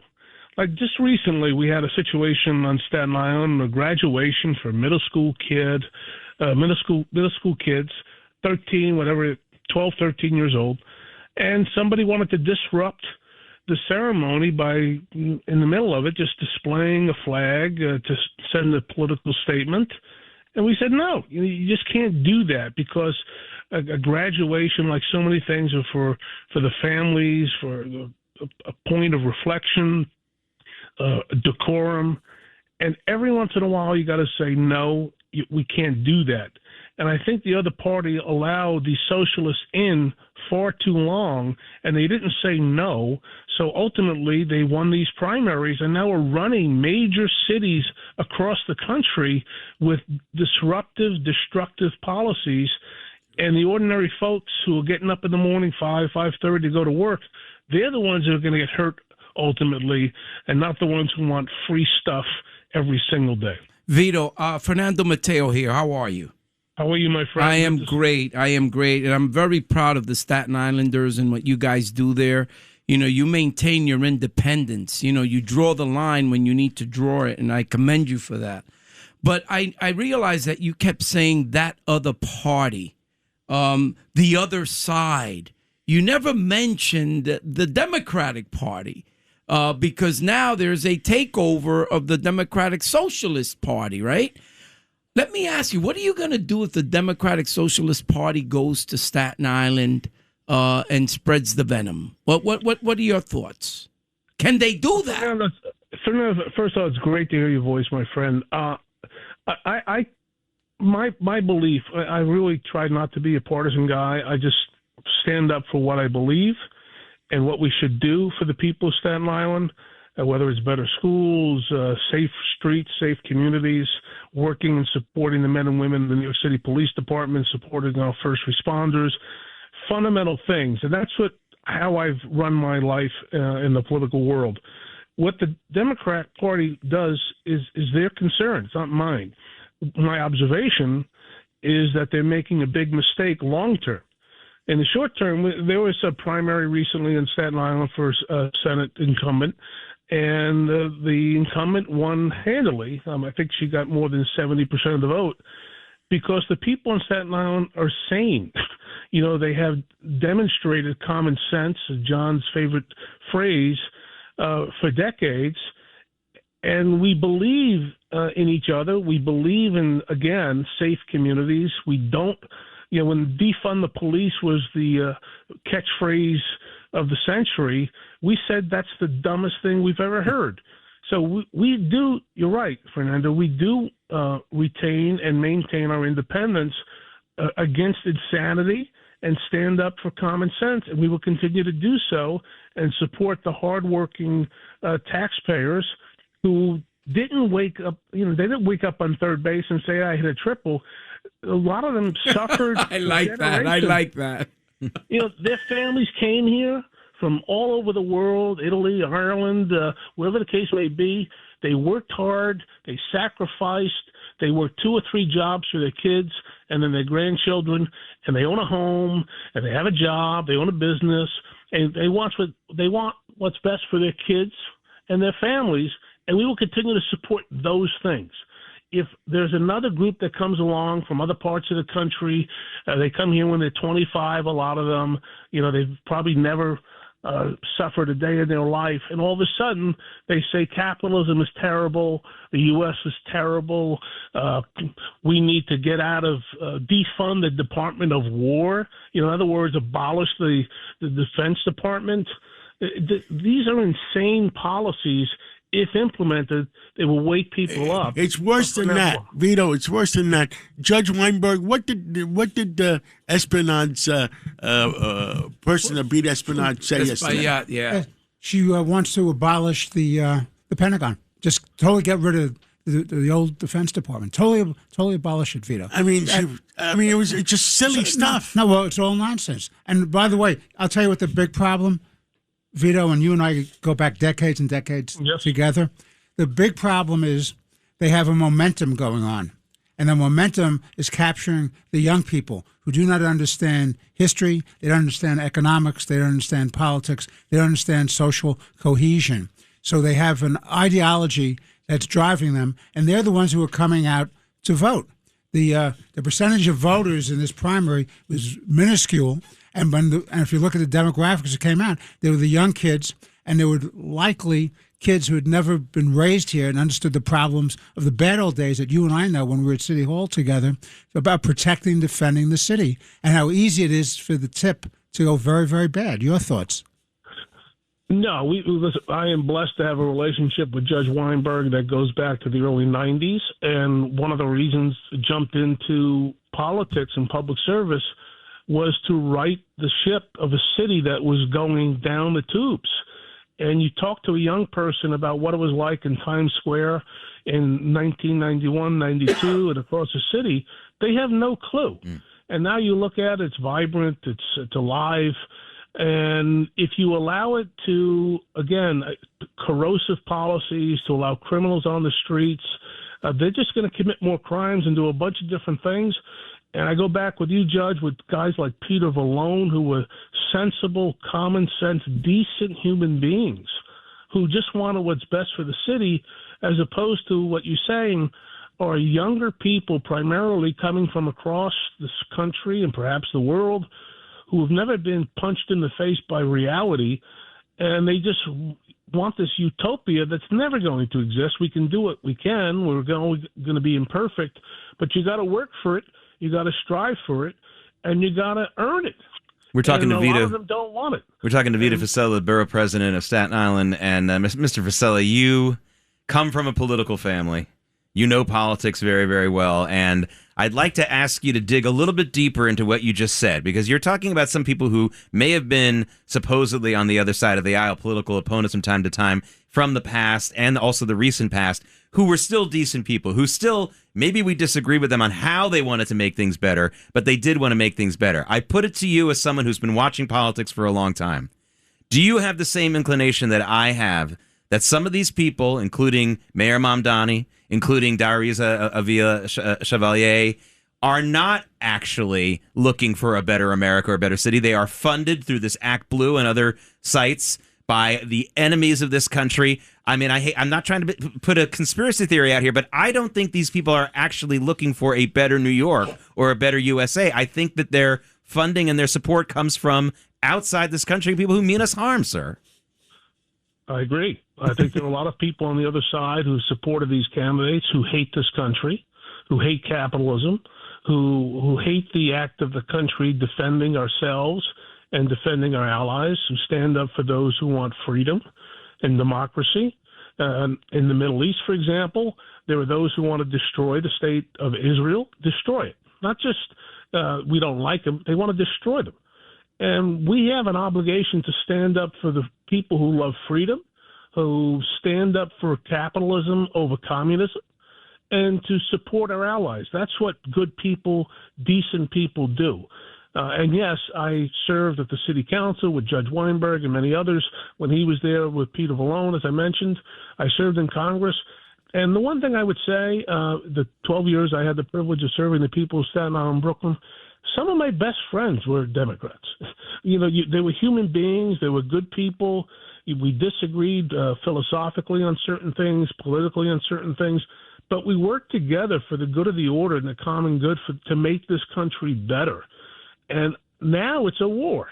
Everything you see, it looks like there's a war between people, you can't even associate with a Democrat if you're a Republican, vice versa. That is long-term disaster for the country. And what it allows is a vacuum, and nature abhors a vacuum. So what do? You get the major cities around the country are now run by socialists who want to think and state clearly everything is free. That doesn't work in the long term. As I mentioned at the very outset, in the short term, it's a problem, and it's a big problem. And ultimately, actions speak much more loudly than words. And to John's point, one of the key aspects of the platform of the Democratic Socialists of America is to defund the Pentagon and the armed services. And the most important thing government can do is to protect the innocent people of this country who here we are on the 250th anniversary of the United States of America. It's the greatest in the history of the world, and there's a good chunk of the Democratic Party on the left who hate it, who want to see it destroyed. And I hope the good people of this city, this state, and this country rise up and crush it in its cradle, because what they really want is destruction of the United States of America. Vito, there was a recent poll came out through CNN of all places, said as follows: in 2001, 80% of the Democrats loved and supported the country. Today, it's 29%. Amongst the Republicans, 90% supported and loved this country. In 2001, today it's 90%. So what you had here is you have a falling off of love of this country, of patriotism, of dedication to the values of this country. And this is not coincidental. This is funded a lot by our foreign enemies. There's a group called Justice Democrats. Justice Democrats. That's foreign money. It infiltrates from the Middle East, Islamists, and what they're trying to do is they're trying to create schism in this country, and they're being successful. We're more divided today than we've ever been in my lifetime, Vito, and it's very frightening for the future of our children and grandchildren. I can't disagree, Judge. And part of it is there's this. We saw it a few years ago at the Ivy Leagues when my alma mater, University of Pennsylvania, got caught up in it with just blatant anti-Semitism, and they pretended it didn't exist, and the other Ivies. And ultimately, fortunately, they prevailed that these presidents were asked to leave. But there was decades of indoctrination of you were taught to hate the country, right? So you're graduating some of these Ivy League schools, and all you are taught in I say always, but a good message that they were taught was hate the United States of America. Vito, let me interrupt 1 second, and then you'll go. And we got to take an 8:30 break. Yeah. The thing that's coming up is, let's go to the Democrats. Under Bill Clinton, the country, 80% of the Democrats loved America. Bill Clinton loved America. Mm-hmm. This all happened post-Obama. And that is the secret. During Obama. Yeah. During Obama and post-Obama. And Joe Biden, I don't blame him. You know why I don't blame Joe Biden? I don't think he knew he was here. and people are saying that was Obama's third term. I don't know who was running the White House under Joe Biden. I think we have to find out eventually who it was. But people say it's Obama's third term. But this happened post-Obama. And I remember what his wife said about America, etc. And Fernando, what did you want to say? Listen, Vito, before we lose you, because I know we're going to lose you soon, what can be done, and can it be done? Can Staten Island have its own mayor? Its own city, the secession movement. Who changes? Is it the city charter commission that does that? State legislature. You're dreaming, Fernando. Let's move on. Listen. I may be dreaming, but the truth of the matter is Staten Island is a different place. It's a place that has common sense. It's like a suburban city within a city. Last word to you, Staten Island Borough President Vito Fossella. Please answer me. No, last word. So the short answer is we can't do it right now. Perhaps if these things continue, that Staten Island would secede to become its own county or city. But let me just say this on the positive. I don't want to make it all negative here. I spend a lot of times in schools. Just this week alone, we announced a new field and gymnasium we're building. I spoke at a graduation for a grammar school. The kids are great. The families that send these kids to school are great people. 99% are so positive. They blast and they belt out the national anthem. They sing God Bless America at the top of their lungs. We just need to foster that and say, this is the future. And these other marginalized people go full circle, these wealthy, perhaps kids from all over the country who hate this country in such a way.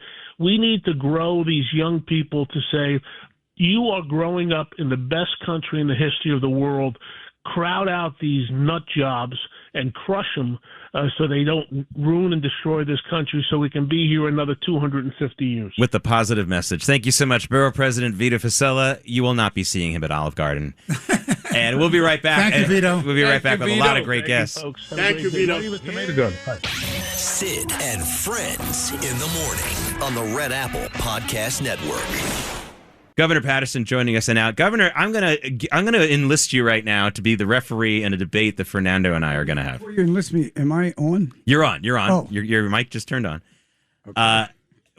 So we just Noam Layden came in and gave us this latest news about how the state of New Jersey, the legislature there's going to debate a bill about whether to allow Waymo, the Google associated Alphabet owned self-driving car service. And wait, before the governor answers, I want to know how big the contribution it was to the New Jersey politicians to get this bill introduced. What do you think? Google has some money, I heard. 7 figures. 7 figures. But so listen, folks. So all New Jersey people, ask your local politicians how much are they getting in lobbying fees or whatever from Google to allow them to bring in a driverless car to drive around. Okay. What happened in what was it, Houston yesterday? Yeah, just outside of Houston a few days ago, a robo-taxi. Now this is Elon Musk's company, but another self-driving cab company thing. Crashed into a private home in Houston, killing a 76-year-old woman inside. The computer got confused. Well, this is under dispute. Let's not get sued. What happened? The Tesla says, because this is the company that oversees robotaxi, Tesla says no. In fact, this was a Tesla. This was a regular Tesla driven by a human person, the driver says it was in self-driving mode and it went out of control. Tesla's saying, well, we found your foot pushing on the gas pedal even after it was hit into the house. So this is going to be disputed. But the point being, in general, and I know this gets a lot of people upset, in general, a lot of people are upset about self-driving cars. It bothers them. But I am very much in favor of them because of all the disabled people in America who are basically chained to their homes, and self-driving cars adds exponentially to their options for getting out and about. But Fernando Mateo, who deals with real cab drivers, is going to steer me right. Jake, we're taking this out to the street. Yeah. All right? We're gonna duke it out outside on the street. Knives or bricks? Waymo, listen, you're into the 80-year-old women. We're going to do it fist to fist, okay? Okay, all right. Listen, Waymo has no place in any major city. Waymo nor any self-driver's vehicle has space. I'll tell you why. There are too many jobs at stake here. Too many people, There are 200,000 cab drivers in New York City, for example. I know they'll never make it to New York City. That I can bet my last dollar they're never going to come to New York City. What I recommend to any city that is allowing Waymos to go there and replace real drivers is stand in front of the car. That car will not move if you stand in front of it. Put a garbage can in front of the car. Okay, Judge. Do something in front of the car. Okay, Governor Patterson. We have to listen to Governor Patterson. Who won that first round? Jump in. Who won that first round? Who won? I would have to think that Mr. Mateo was the first round. All right, wait a minute. My rebuttal is, what, Fernando and Governor Patterson, what if we create a Waymo car that has an automated middle finger that can be extended just like a regular driver. Well, listen, that's being very disrespectful to the riding public. Besides, people that have disabilities can't use an automated vehicle. Why? Because to get them in and out of the vehicle is very difficult. If that person has an emergency, a senior has an emergency in one of those vehicles, how is 911 going to know about it? These vehicles are not equipped. Listen, send them to Staten Island. Send them not Staten Island.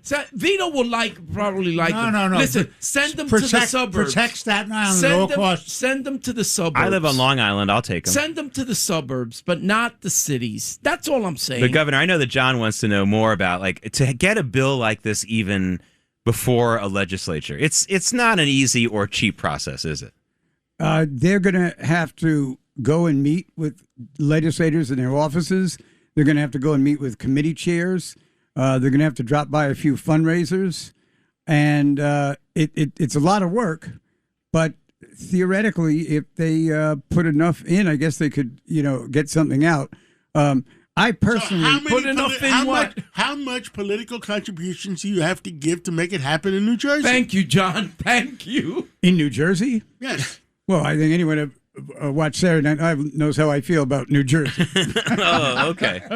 Well, we'll figure out. But wait, we also have to have the judge weigh in on this because, look, this also goes before city councils, and you would know about that. In other words, you want someone to favor you.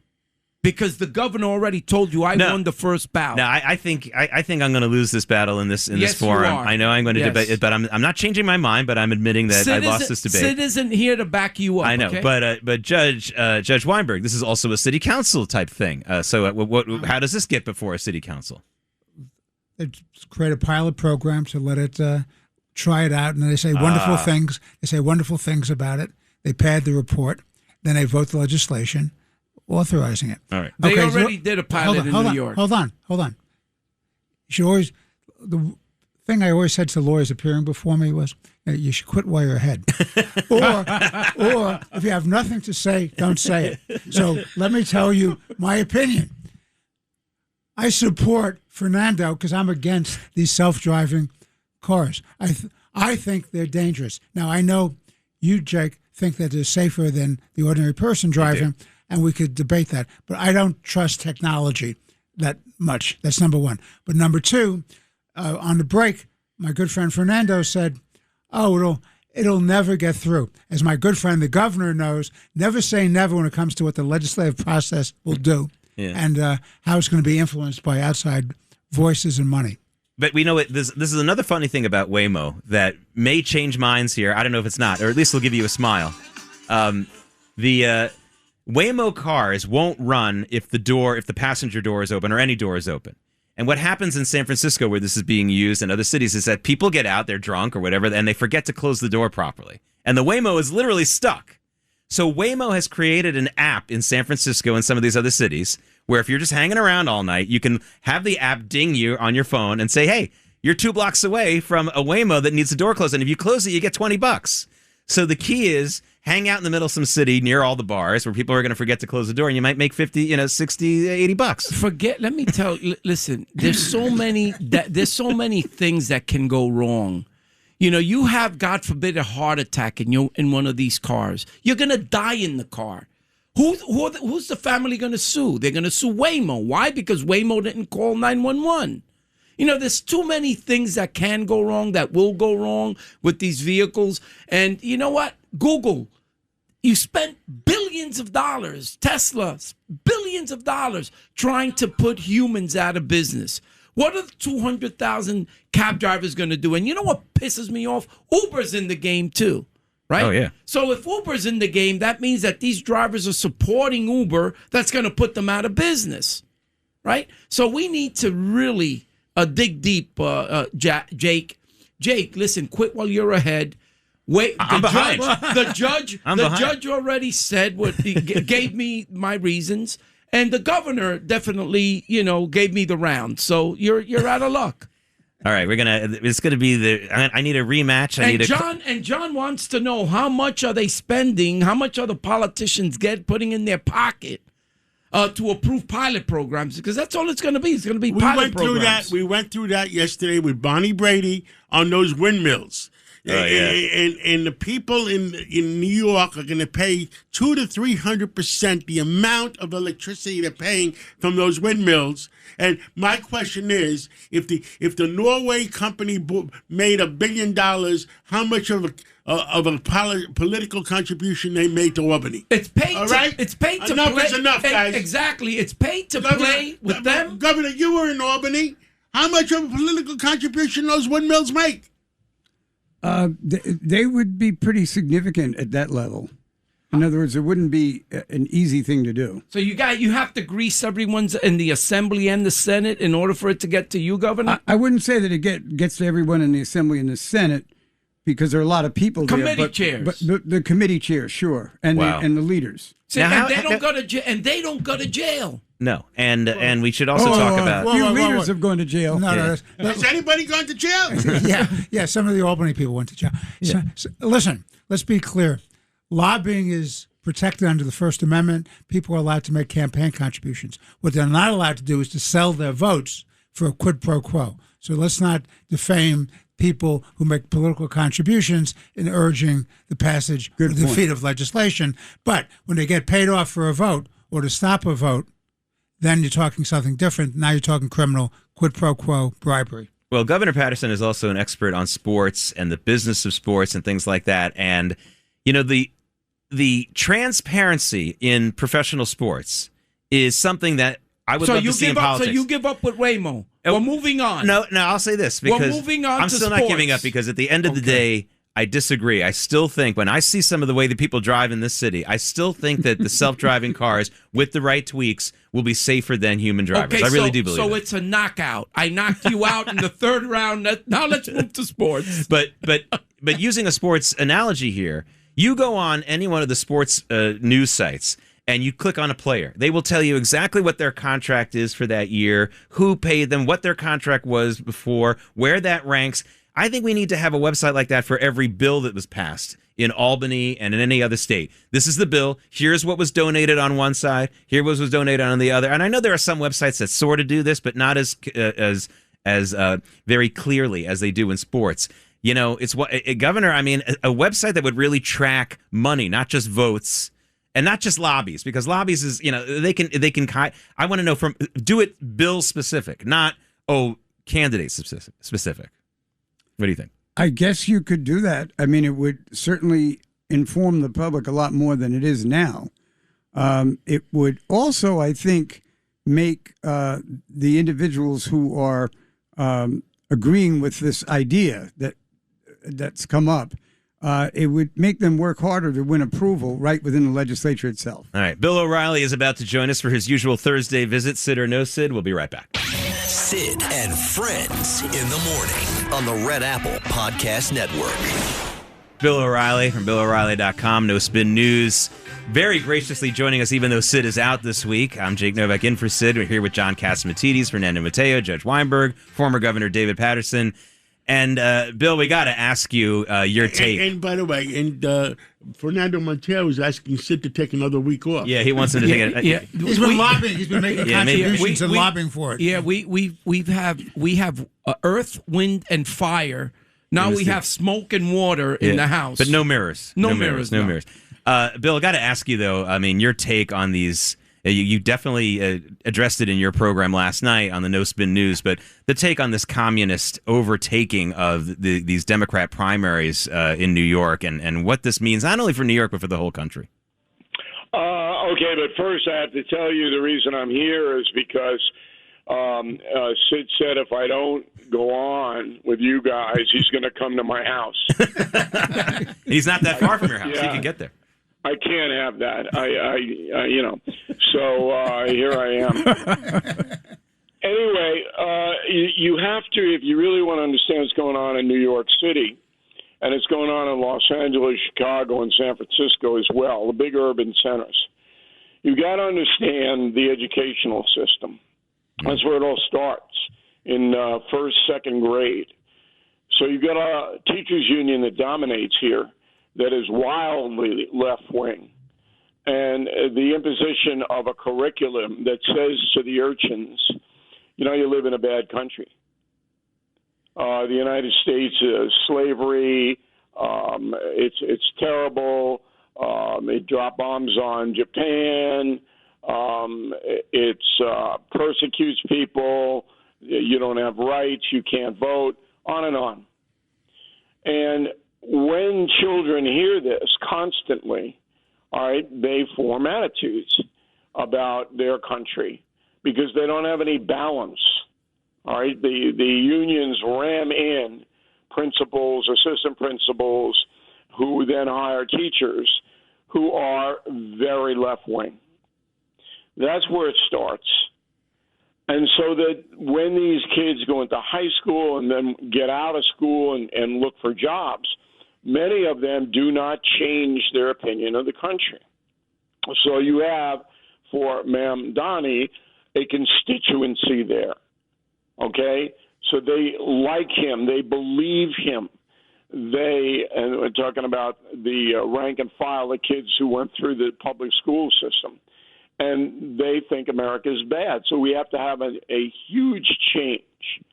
You add to that minority voters, many of whom have a bitterness toward the system. We all know that. You have to be honest. And some of the bitterness is warranted. Some minority people have been treated terribly by our system. And you combine that kind of ethnic voting with the voting of people who really don't know anything. They know one side of the story, America is bad, and that's why these guys get elected. Now, in a general election in New York State, that wouldn't happen, in my opinion. But here's the problem. Hochul, a standard Democrat, could stop the madness. She has the power to stop it. She won't stop it because she wants to be reelected and she wants all the money that flows into the Democratic Party from these radical leftists. George Soros, we know the game. Okay? Chinese are pumping billions of dollars into the United States electoral system. Billions. To try to change us from a capitalistic free society to a communist totalitarian society. Let me give you one really vivid example of how people are going to get hurt, and fast. So Mamdani wants to collectivize housing in New York. He wants to run it. He doesn't want a landlord. He doesn't want private industry involved in housing. He wants City Hall to run it. What's going to happen, it's already underway, is that the landlords who invested millions of dollars into the tenements and to the other dwellings aren't going to fix anything. They're not going to put more money into New York City housing. So if you're living there and you got a big problem with heating or rodents or whatever it may be, and you call, no one is going to help you. So therefore, the slums, as they're called, are going to get worse. And I mean a lot worse. Mamdani wants that. He wants critical mass to get the private landlords out of the business. And he'll try to bankrupt them with exercise tax, with excise tax, I should say, with regulations. You can't do this, you can't do that. Where do you see the regulations that are going to come on housing? Where do you see? In the meantime, the people who vote for the communists, because Mamdani is a communist, he's not a socialist. He would seize your property forcibly if he could. That's communism. They're going to get hosed. And it always comes down to that. You elect these people throughout history. They come in, they have power, and you, the voter, get it right between the eyes. And that's what's going to happen. It's already happened in L.A. You can't even turn on streetlights in L.A. now. That's how bad that place is.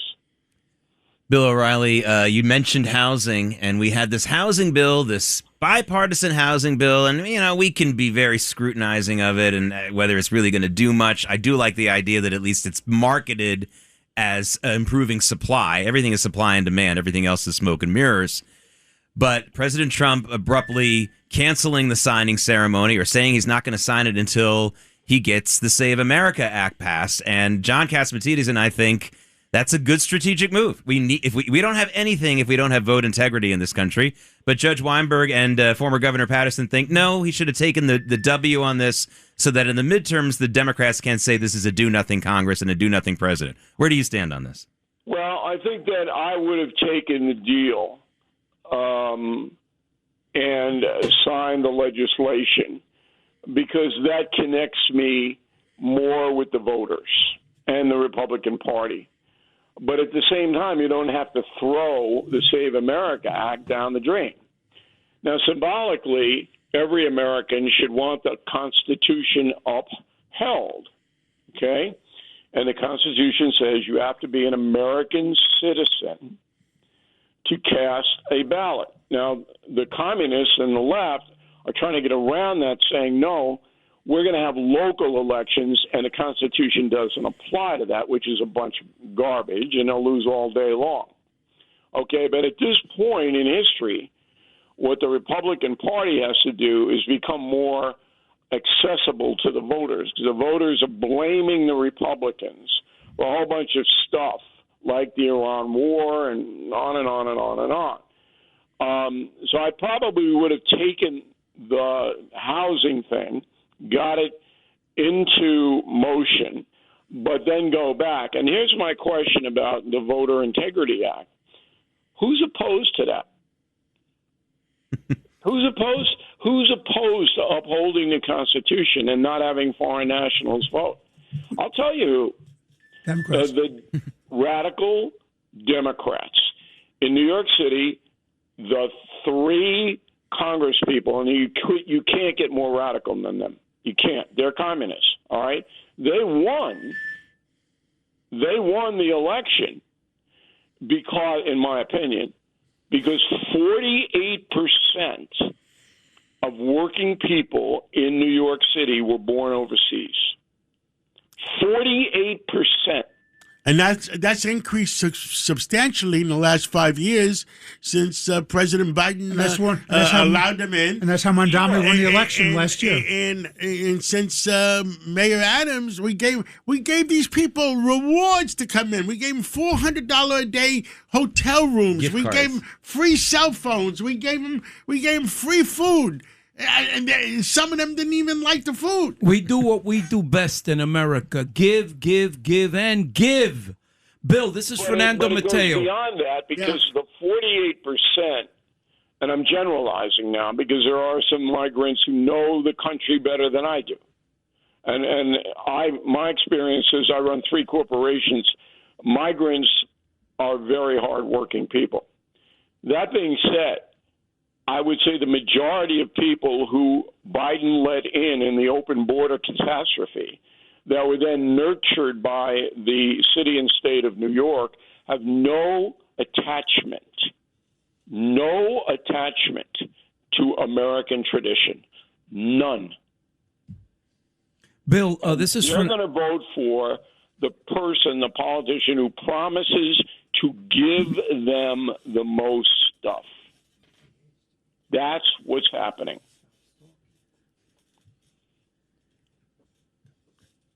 Bill, this is Fernando Mateo. It's an honor to have you on the other side here on Sid's show. Bill, I have a question for you. How do you believe we can turn this around?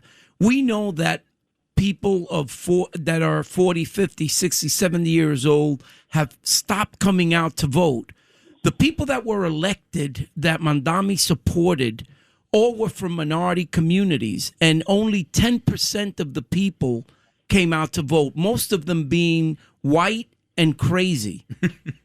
How do we figure this out, Bill? How do we fix it? There are a lot of white and crazy people, number one. So it's a complicated matter.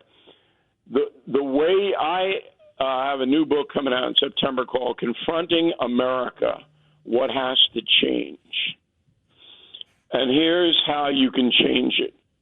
The Department of Education, a federal agency, imposes regents, and we have them here in New York, about history on every high school senior. You have to take the exam.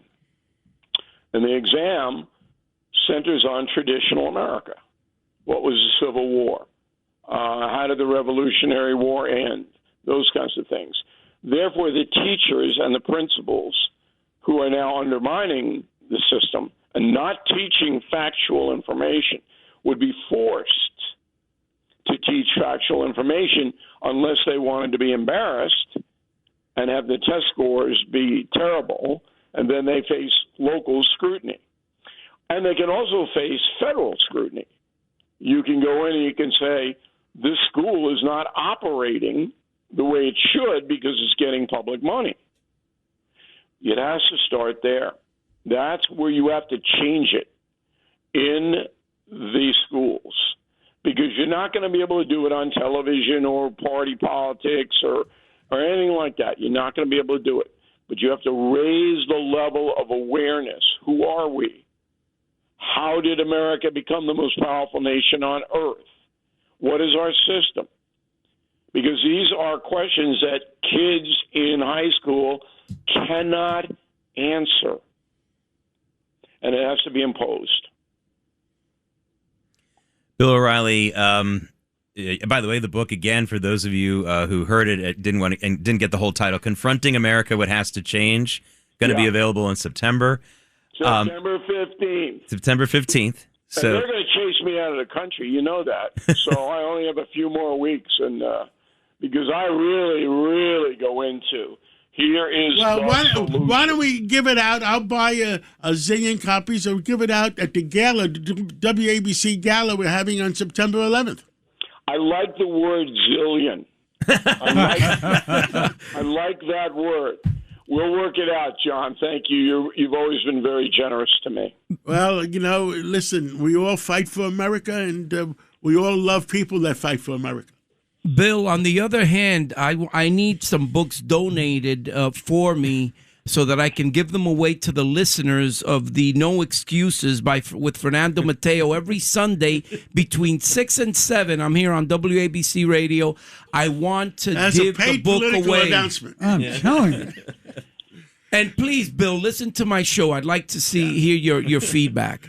So you're asking me to get up at 6:30 on Sunday morning? No, in the evening. No, is that what you're asking me to do? PM. In the evening. I have prime time. 6 a.m. in the morning is Judge Weinberg. Let the record show. 6% in the evening is 6 Fernando Mateo. 6 p.m. Take I'm on. choice. 6 p.m. I'm on, and I'd love to hear your feedback.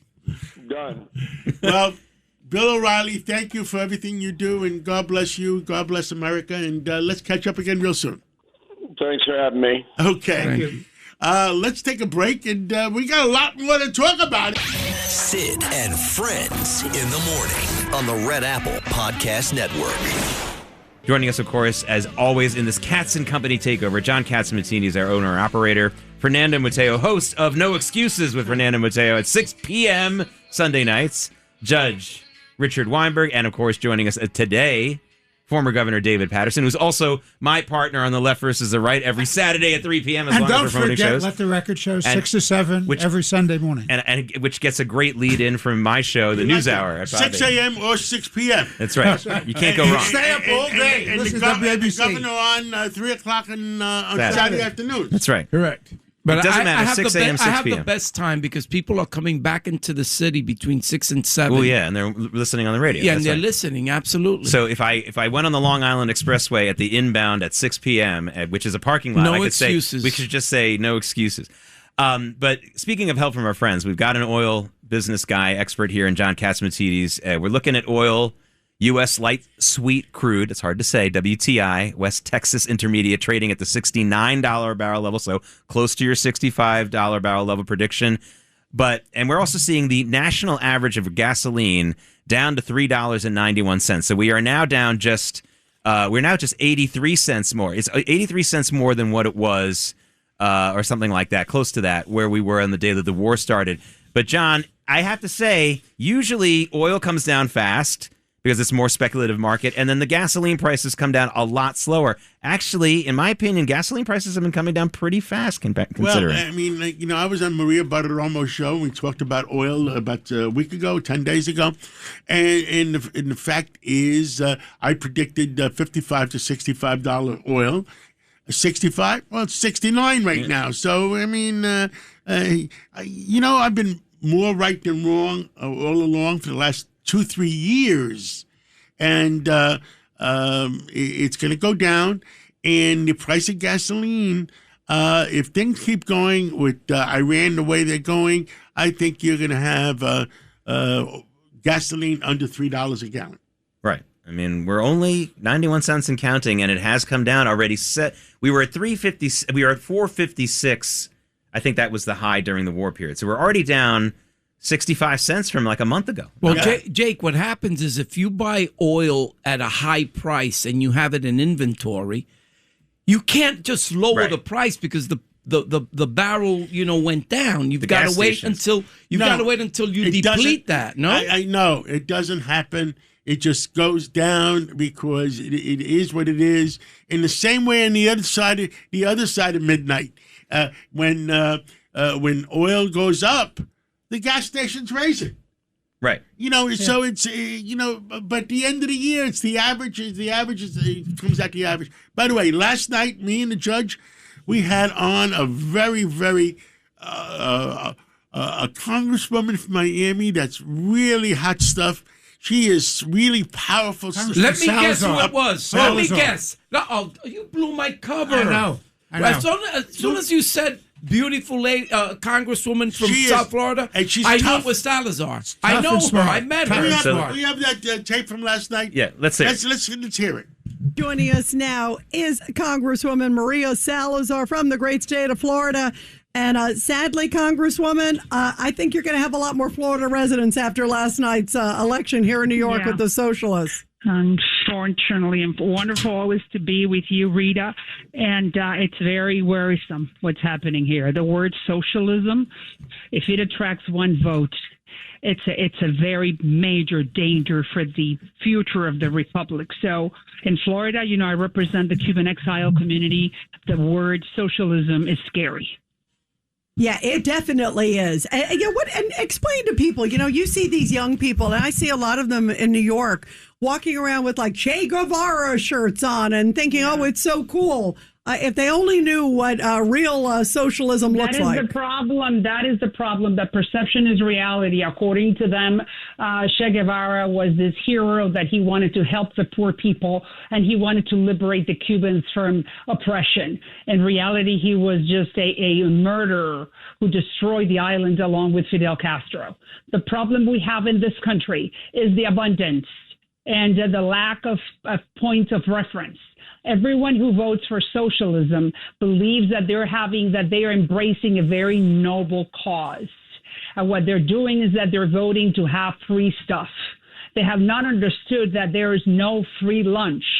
Sure, if you are down and you need the state or you need the city to help you for a little while, then that's why the government is there. But just to give you a hand, lend you a hand, not for you to live off this forever. And that is the problem. We're such an abundant country that those people who have not understood that socialism is what it is, then they believe that, oh, my God, I feel so bad because they have and we don't, or we have and they don't. And it's just a fantastic theory, and it's a miserable practice. And that's what's coming to New York City, unfortunately, and to the United States Congress, because I'm going to be serving, hopefully, with many of those people who just won the primary. And look, I just want to mention to those who are listening who live in New York, my very good friend, Adriano Espaillat. He was the epitome of the Democrat. He is black, he's Dominican, and he's a Democrat, but he's a moderate. And he was voting what was good for the country. And look, he was taken out. Well, we're going to read that one more time. His opponent that beat him just made a statement a couple of minutes ago. Yeah, and this is frightening, Congresswoman Salazar. She said, this is Chevalier. She said, essentially that the mission is to get rid of Western civilization. I mean, a total eradication of Western civilization. I mean, this is nuts. Western values, but what values are we going to be embracing? The Russian ones? The Iranian? The Ayatollahs? What type of values? Western Hemisphere, the Western civilization has the one who has brought, taken people out of poverty, has brought progress. Free market economy has brought freedom, be able to live and eat 3 times a day and be able to travel and raise your kids well. I don't understand what these people are doing, but it's just what I told you. This is 1960 Cuba, thinking that Fidel Castro was going to liberate them and he was going to be the redeemer. And there are no redeemers. You got to work for it. And then, of course, we need to have equality of opportunity, but not of results. And unfortunately, the socialists, they're promising equality of results. And that's the problem. Maria Salazar, we miss you because we don't talk to you enough. But thank you for everything you do and say, and God bless you, and God bless America. Of course, and thank you for the opportunity. And it happens in New York. It did not happen in Florida, but that doesn't mean that it's not affecting the republic where we all live and where I'm going to be raising my grandchildren, and that will affect everybody. Yes. And it's just the fact that that people are leaving New York City and coming to Miami doesn't mean that it's good for the United States. Thank you so much. You, and thank you for the Thank you, Maria. We love you. We'll talk to you soon. Thank you. Well, Maria Salazar, she's one tough lady. Not only is she tough, she's a very elegant, beautiful lady that has common sense. Is she over 80? No. We'll try to set you up, Jake. We'll try to set you up. Jake, I don't think you stand a chance, my friend. Okay, all right. You already lost 3 battles with me. Don't lose another one.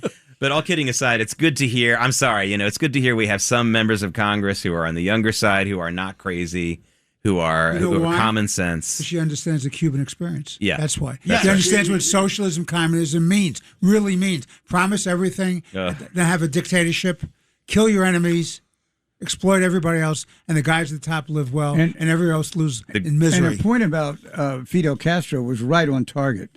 The young people who think that they're, expropriating Che Guevara and Fidel Castro, that didn't end well. And Che Guevara was really not a liberator at all. No. He was and Cuba decided under the leadership of Castro to get rid of Guevara, so they sent him into Bolivia. Where he was killed. Where he was killed. They sent him out deliberately, for the permanent revolution nonsense, the Trotskyite vision. And the reason they did that is he didn't want to have a rival for control of Cuba.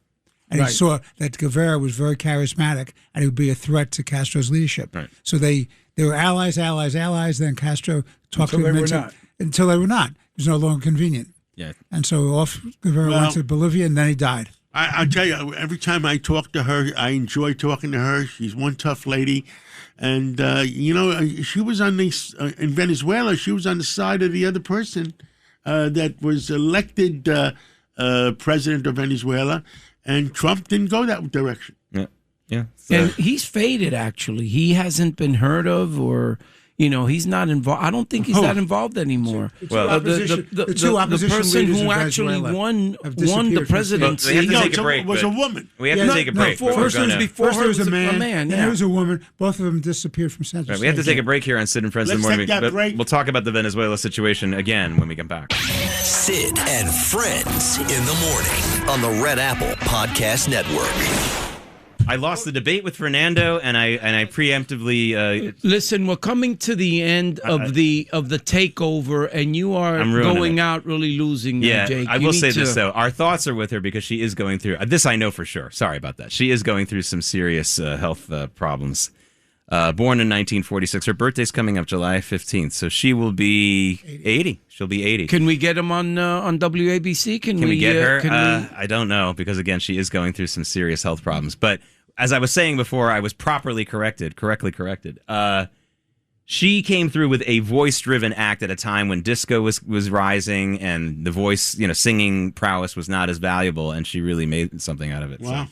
So I give her all credit. Anyway, I apologize for. Last night we had Norm Coleman on. Right. Sid Former Rosenberg's first cousin. First cousin. You have Norm on? Put him on. We have Senator Norm Coleman from the great state of Minnesota. And Norm, tell us, I mean, what a mess we're in. Well, I have to tell you, you actually have made Minnesota look good. I mean, I think the difference between this is that Minnesota has like Tim Walz. You know, Walz is just stupid. Okay, but now you've got in New York City, what you got is dangerous. I mean, you know, you got the. I'm going to tell you, no, Senator. I'm going to tell you how dangerous. Rita. Oh yeah. Read the statement just made of the person that beat Adriana Espaillat. Espaillat, the Spanish. Where was he? He was head of the Hispanic Caucus in Congress. Hispanic Caucus. Chair of the Hispanic Caucus. So, Norm, here's the line, all right? This is from Daria Liza Avila Chevalier. She's obviously Democratic Socialist. She's the one who beat Espaillat. She says that we need a total eradication of Western civilization. I mean, you can't make it up. You know, this is, communism. We don't like to use the phrase. These are communists, but they don't. You can't sell that phrase. So you say Democrat, socialist. The mayor of Mandami last night quoted this Antonio Grimes, an Italian communist. Who their belief is that you've got to kind of destroy the underpinnings of civilization, family, organized religion. That's where they're at. That's what New York has voted for. So as I said, Minnesota, I thought that we were the far left. They were almost centrist compared to what you have now. And how it play, I'll give you three big losers last night. One, of course, Israel is a loser. In terms of you've got folks who are clear three anti-Semites just are going to get elected to Congress, and they're going to have loud voices. And so Israel, I just came from the Republican Jewish Coalition, had our meeting in Washington this week. We just got done with it today. And I can tell you, I say it, and I want Israel to be a bipartisan issue. But all you have in the Democratic Party is John Fetterman supporting Israel. Now, even Chuck Schumer, by the way, he's the second biggest loser last night, and is Schumer, because his fate is written. I mean, the old guard is gone. The old guard is dead. It's simply a matter of time. So, Chuck has had a nice career. We went to 197 together, went to Madison together. He had his moments of glory, but they're over. So Chuck Schumer's political career is over. And of course, I think the third loser are the people of the city of New York. I mean, ultimately, you lost the head of Hispanic Caucus. You lost, the person who had led the Trump impeachment. You lost folks with seniority who at least could kind of bring some resources back to the people they represent. And what do you got? Is you got three communists, three anti-Semites who nothing constructive, nothing. They don't want to build anything. They're just going to simply take it. And at a certain point in time, you run out of other people's money. Yeah, and what's troubling, Norm, is that in the middle of all this, all the rhetoric, like you said, it was anti-Israel, but it was, they've even talked about open borders. They've talked about deporting no one, even murderers. Right, should murderers be held in prison? Right. No, they don't want prisons. Question, right? A couple of them, right. So right, are they going to go to their house? I mean, this is, it really is, it's almost like Mad Max, I feel like. Yeah, but it's reality. It's I've said this on this show before. I love quoting Ed Koch. When he lost his election, the people have spoken. They deserve to be punished. I really don't think though New Yorkers deserve to be punished, and I don't know if I don't think there's an awakening. Mondami, who everyone said, well, he's going to be hurting the Democrat Party. If anything, this is where the energy in the Democrat Party today is an energy that is anti-Semitic, anti-Israel, anti-capitalism, anti-growth, anti-American culture. I mean, one of them, they talked about she wipes her dirty hands on an American flag, and they don't love the country. And so this is what you got now as the folks who are going to be representing the people of the city of New York and Brooklyn and Queens.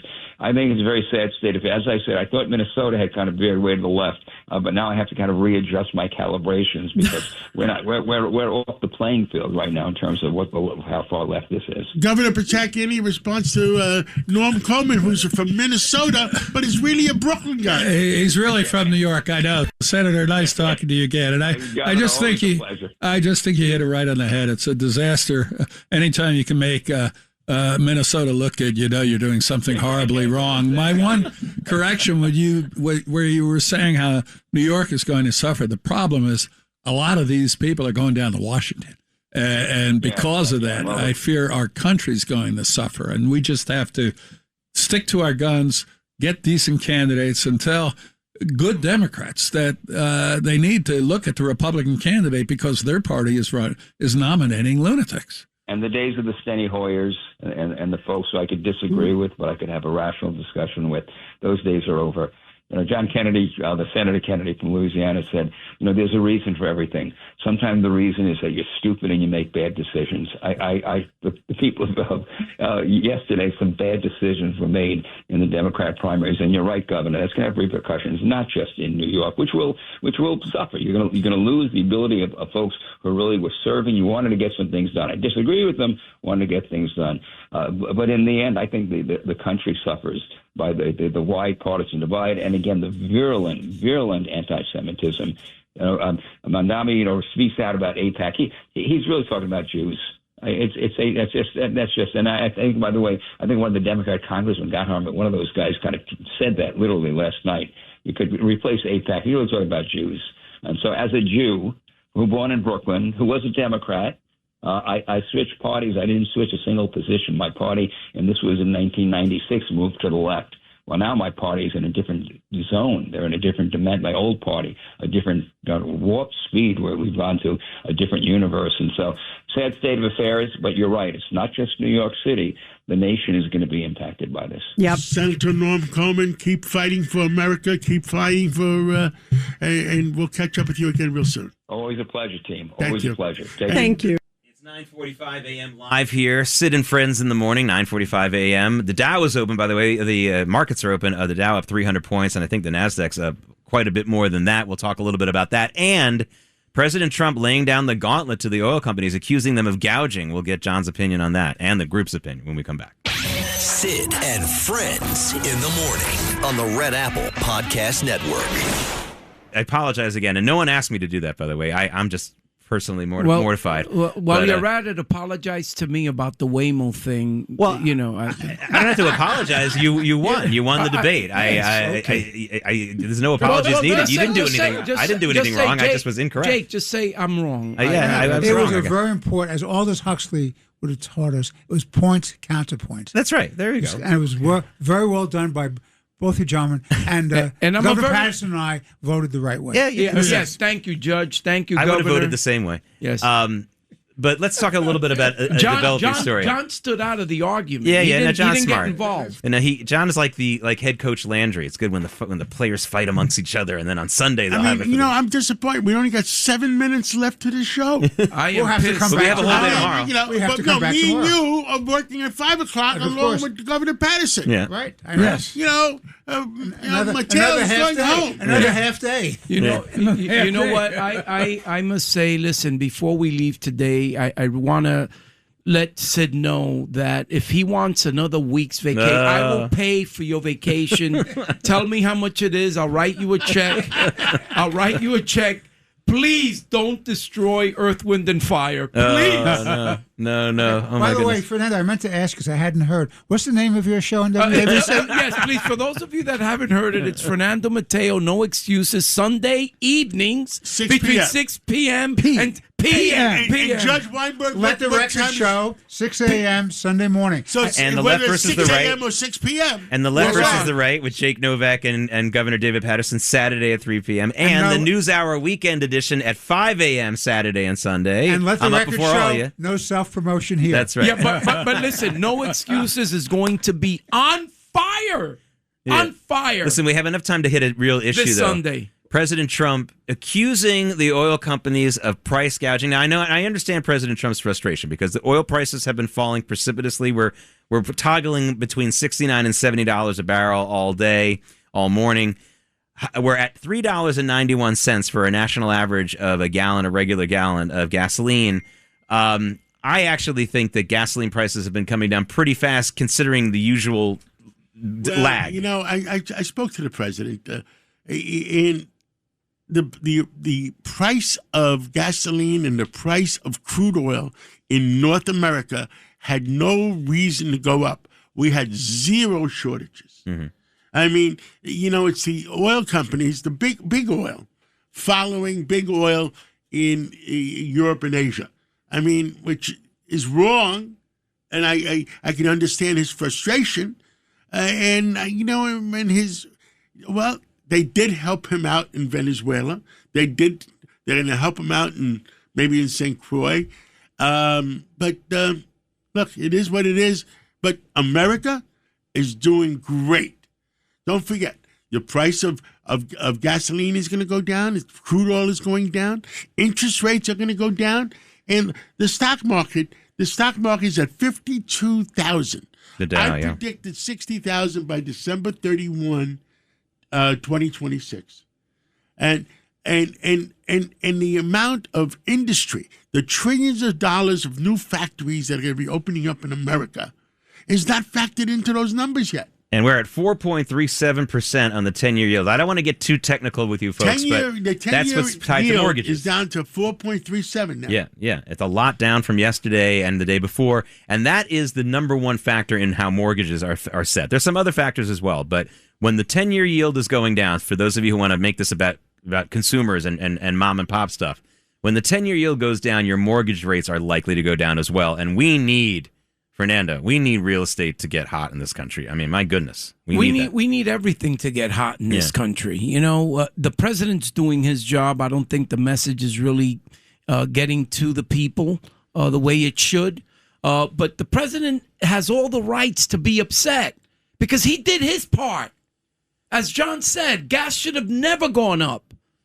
Maybe there should be an investigation as to why they went up. Why were the American people and the cab drivers and everyone that uses gasoline, why were they gouged when there was no need for it? And that's what we should do. And the cost of M&Ms at my local gas station, Governor, is through the roof. I mean, come on. I mean, that's one problem. But all kidding aside, I do see the price of gas. So gasoline has been down 34 of the last 35 days. Again, this is according to AAA, which I trust that as a national average. And I understand almost no one is paying exactly the national average. I sort of am. My area in Long Island, it was $3.80 to fill up, so it's only about... Yeah, but you fill up with regular. No one fills up with regular anymore. I do. Your car stalls. You have an old car, right? No, my car is 3 years old. Okay, when you have a new car, you want to put something at least middle road. You know, don't go with the high octane, but don't go with the cheapest. I'm a little cheap. Well, what can I say? That's why all the 83-year-olds are dying to go out. Yeah, they double coupons. They pick him up in their Dodge. They pick him up in their Dodge Darts. That's what they do. Yes, but really, it's gasoline. I'll tell you something, though. In all my years in working in television news, obviously mostly based here, although I did local news throughout the country, it was like pulling teeth in these newsrooms in Manhattan to get us to cover gasoline prices as a regular number every day, because these Manhattan-based, my fellow journalists who all grew up here or whatever, don't understand how important it is. It is such a psychological and real part of our economy. So when we see it going down, even though I agree it went too high, it's encouraging. And we got 20 seconds left. One more day. 20 seconds.